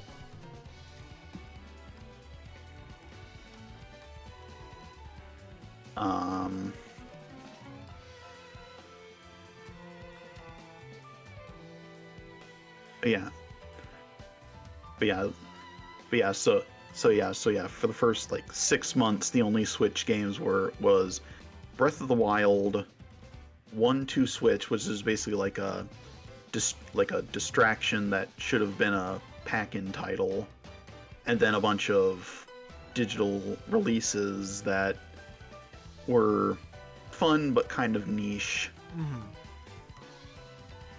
And then, for the holiday season, then we get hit with, a bunch, we get bam, Mario Odyssey, bam, Xenoblade 2. There are a lot of games that came out then. What are the other ones? I feel like there was a Donkey Kong around then. Was there? Am I misremembering that? Tropical Freeze was a Wii U game, and then I think it re-released like 2018 or 2019. Okay. Yeah. When was Mario and Rabbids? Mario and Rabbids might have been in that time frame. So yeah, it was like, bam, Mario Odyssey, bam, Mario Rabbids, bam, Xenoblade 2. Yeah, that's a lot of good game. Oh yeah, the bam, Mario Kart 8 Deluxe. The biggest seller they've probably ever had. Yeah.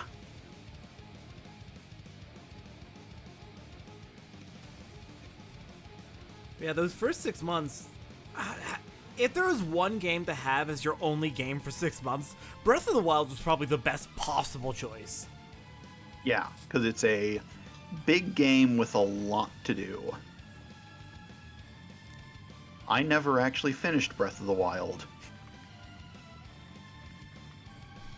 Not only is it massive, but it's also a new twist on a beloved franchise that was executed pretty well. Not perfectly, but pretty well. Mm-hmm. Yeah, and then 5 years later, we get a game that was a massive improvement on Breath of the Wild in many ways, but also not nearly enough of a new game to really justify taking 5 years. That's basically my opinions on Tears of the Kingdom, yeah.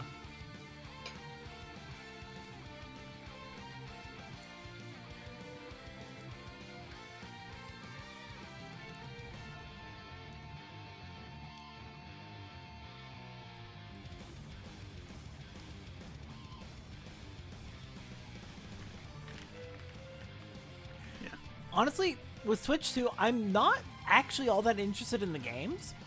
What I'm interested in is, will the improved hardware lead to Switch 1 games running better? Namely, will Xenoblade 2 stop looking like crap in Leftheria? Because it looks like garbage in Leftheria.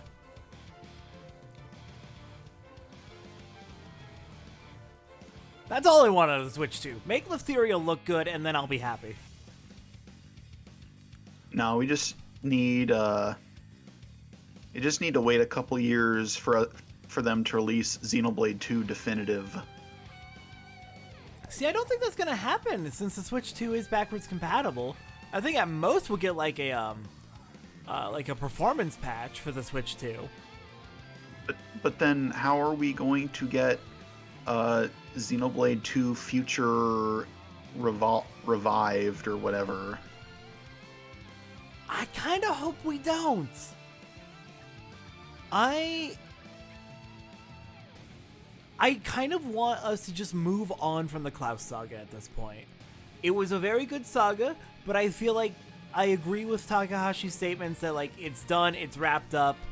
I'd be interested to see more that takes place in like the same continuity.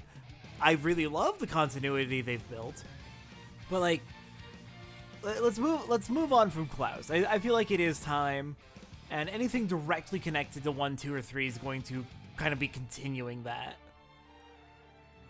Yeah, but the thing is, like with the interviews in the Xenoblade 3 art book, there was so many things he was cagey about. With like, oh well, that'll be we'll reveal that at a later date. That's fair. Like clearly, they're going to do something with some of the information that with some of the questions that people still have, like specifically a lot of the stuff that people were asking about the Logos core. Yeah, I mean, I can definitely see that coming back without it being too directly tied to Klaus. The conduit, the Trinity processors, those can like I can definitely see like building stories off of those and how they continue to exist in the universe and how they continue to influence things, while also like moving on from Klaus's experiments, because 1, 2, and 3 were all about like what are the ways that Klaus fucked everything up using the conduit. Mm-hmm.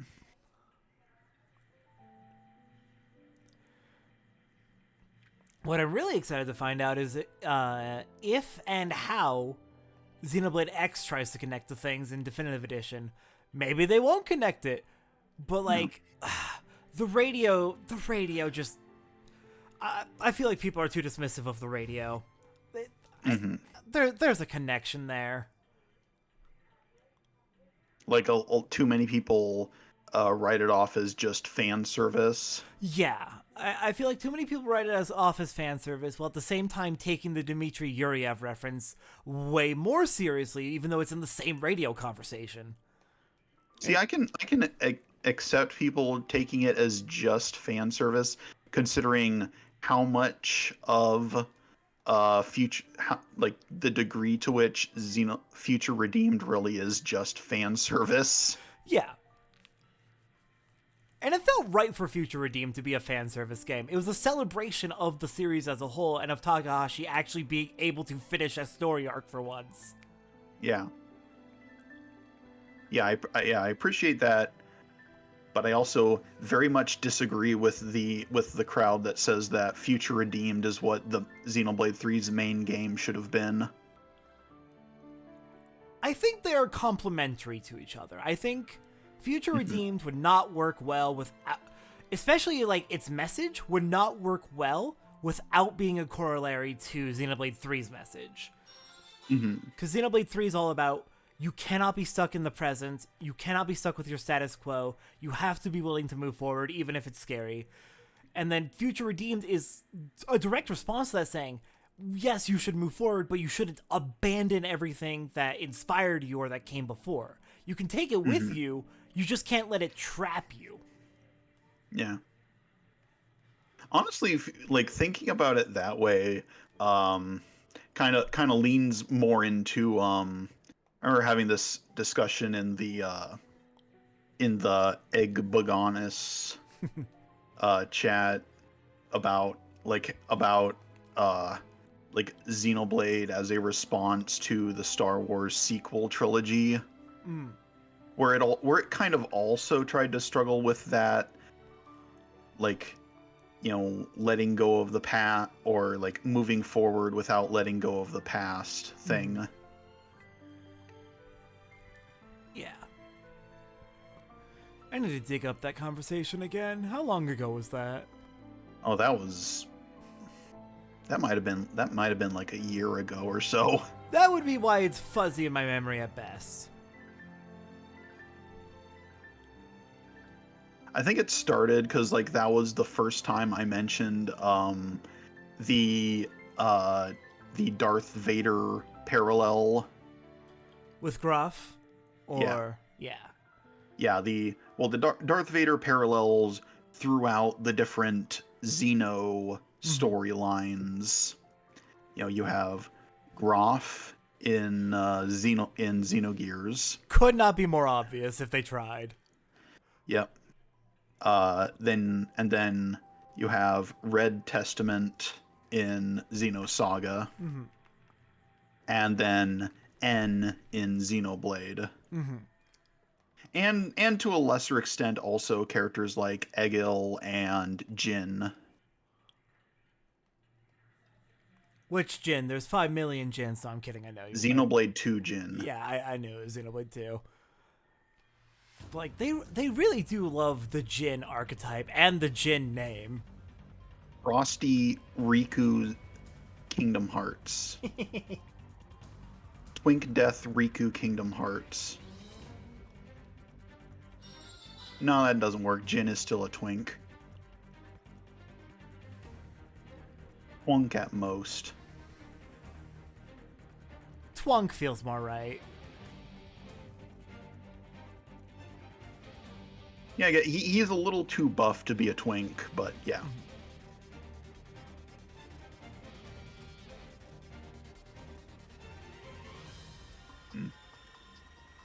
I guess, in response to thinking about the how cagey they were with stuff like the Logos cores, like, what if the Logos core shows up in the Xenoblade X That could be fun. post game?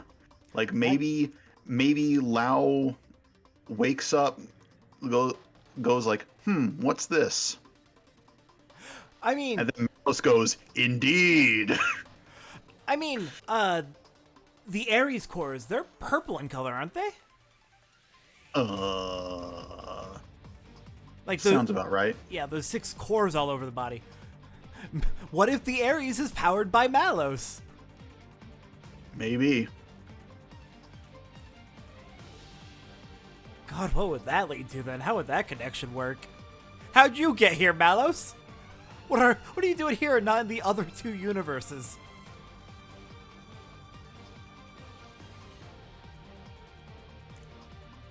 Well, I guess that would mean that in addition to being flung to a far distant planet, the white whale also got flung thousands of years into the future.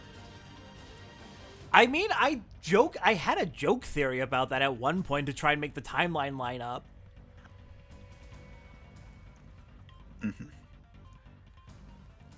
I am still convinced that the blue light in Future Redeemed has got to be related to Xenoblade X, and it's not Cosmos.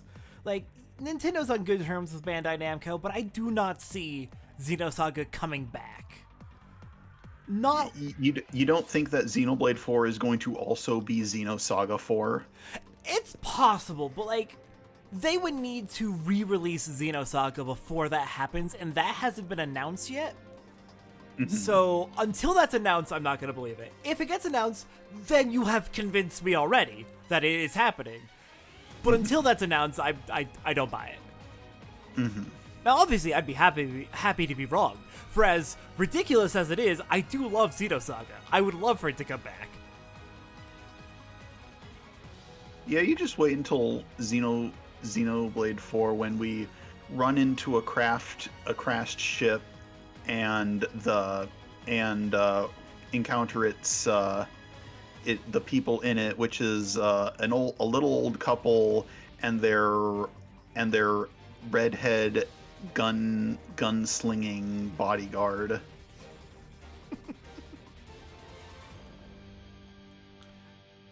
That would be great. Okay, so Telethia the Endbringer. How's that tie into everything? It is a... Well, the obvious answer would be, like, it is a Telethia that got transported to Mira somehow. That is fair. We did see Telethia flying into the rifts at the end of Future Connected. So that actually is very possible. Since we do know now, thanks to Future Redeemed, that those rifts were indeed to the other universes. Or at the very least to the Xenoblade 2 universe. Yeah. Which, I mean, I was pretty certain of that when Future Connected came out, but it's good to have that confirmed. Yeah, there were enough clues that you could figure it out, but then the Xenoblade 3 art book came out and Takahashi confirmed, like, yeah, it's not just a coincidence that we used the Xenoblade 2 Chapter 8 boss model for the Fog King. It is actually supposed to be a Goldo. Yeah, a Goldo. Yeah, the Fog King is actually supposed to be a Goldo. And yeah, that makes sense. But then they confirmed that, like, a similar thing also happens in the Xenoblade 2 universe. Which is why you want the sequel. Yeah. No, that's fair. I would be interested. Yeah, like, I can see, like, there's 2 sides of it. Like, on the one hand, like, I would like to see that story played out, but then also, like, what would it add? Like, what, like, I don't know, like, other than, like, oh, we get to see, what Rex, Pyra, Mithra, and Nia actually are like as a polycule, or That could be cute. Or we get to see little Mio and Glimmer and Mithra Kid. So what we're saying is we need Xenoblade 2 freaks. Yes. Which one gets turned into a cat girl? I mean, feel like that's half the polykill already. Other than the fact that Nia is already a cat girl. Mithra, both for comedy and also because people already ship Mithra and Nia pretty strongly.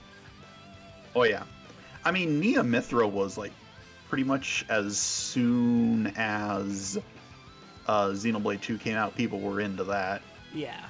Or at least as soon as they finished, because people didn't like, oh, Rex with Pyra and Mithra. People are like, Rex with Pyra and then Mithra with Nia. Yeah. If you have to do monoamorous relationships, I think those two pairings work the best. Yeah. But also, Nia flirts with both Mithra and Pyra throughout the middle third of the game, which is very funny and very cute. Yeah. Yeah. I also like the reinterpretation of Nia's what was it? Persistence skill. What was that skill called? The endurance. Fortitude. Fortitude, yeah. Like the recontextualization of Nia's fortitude skill from not from agonizing over seeing Rex with Pyramithra to like oh my god, there is Pyramithra breasting boobily, oh my god. That's great.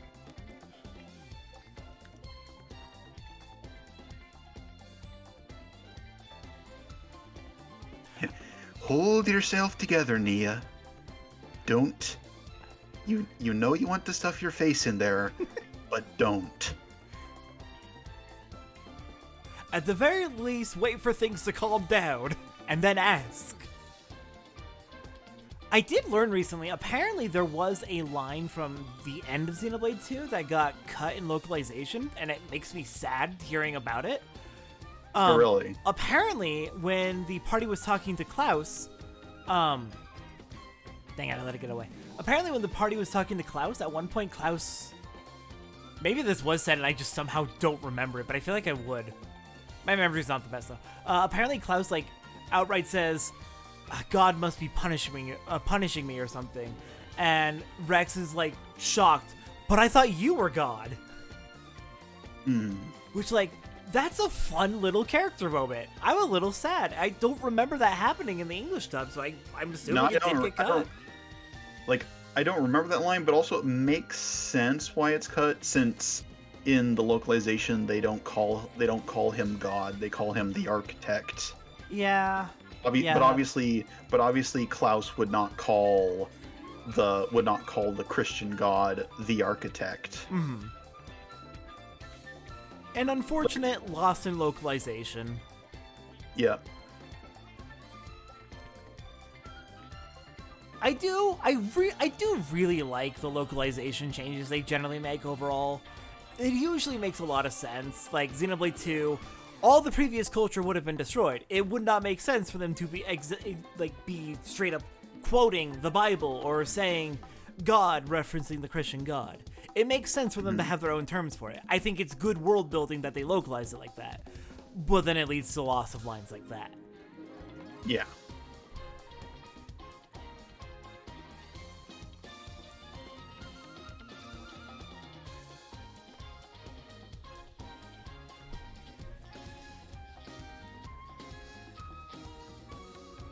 Alright, let's see where we're at. 5.86 million, almost done. Alright. I think 14 more kills is all we need. We said it's 10,000 per, right? Yes. Yeah, so 13 or 14. 13 now, yeah. Yeah. This went very smoothly. 2 hours and almost 10 minutes? On my end, it's reading 2.25 hours. Yeah, but I've also got the 10-minute pre-stream.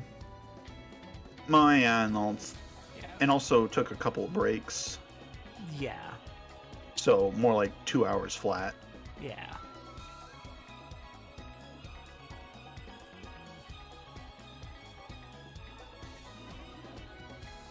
But yeah, long money grind. Thankfully, also pretty fast. Just I need to get a lot. Yeah. Yeah, the actual amount. Yeah, your rate of accruing money is pretty high. It's just that you have a very large amount that you need to grab. Yeah. It would have been agonizing to do this just on my own time, so the casual stream was like the best idea I had for like making it less miserable to grind this out for 2 hours. Yeah. Yeah, if I ever stream Battle for Bikini Bottom, I can show you the shiny objects grind at the end of the game. I'd be down. I bet it would be just as long as this one from what you told me. Exactly as long. Yeah, I don't think it'd be like an hour. It might be like 30 minutes max. Though it's also like a similarly like very repetitive motion, except instead of running in and out of a room to reset, you just die. Oh, fun. Yeah, because Battle for Bikini Bottom has infinite continues. Nice. That's very generous. Yeah. Okay, who's the antagonist going to be in Xenoblade X's epilogue? Well, let's see. Well, unless it's... Well, we have these two new factions who come up. So probably either one of them, or some third faction. So the factions involved are Samar, who we don't really see anything of, we just feel their influence. There's the Ganglion, we killed their leader Luxar at the end of Xenoblade X. Yeah. And then there's the Ghosts, which the Ganglion were at war with over Earth. And the Ghosts are the ones who appear to be showing up in the trailers. And they're the ones that are basically like Gnosis. Yeah, they seem to be Gnosis-like creatures. So I don't know. Gnosis are kind of mindless. If they are Gnosis, then like, I don't know if they can really be an antagonistic force unless they have a leader, but they don't seem to operate in that manner if they are Gnosis. I mean, they don't. Like an antagonistic force doesn't need to be a villain per se. Yeah, I'm just thinking from like a game design perspective, you would need to have like, you would probably design it so that there is a final boss, and that would be like the leader of the antagonistic faction would be how it traditionally goes. Yeah, but I mean, there's also, it could also be like, the end of Xenosaga 1, where the final boss is just a really big Gnosis. That's also possible. But then there's also the Ganglion have their religious leader that they worship, the Great One. We don't know anything about them. We know that they piloted the Vita, so I guess they could also show up if the Ganglion decide to keep being a problem. But then the trailers are focusing on the Ghosts, so maybe not. Yeah, I guess we'll find out in 4 days, plus however long it takes to get there. Yeah. Or, I mean, it could also just be something like the Fog King, where it's technically the leader, but also it's just a really big thing. That is a very fair point. Alright, well, the grind is done. 2 hours and 10 minutes of gameplay later. 6 million Zenny, thank you for joining me. Yeah, it was good to just sit around and chat. Yeah, that's always fun. Alright. I'm gonna go ahead and stop the stream now, and I will talk to everyone later. And then next week we're streaming Xenoblade X. I'm excited. Woo!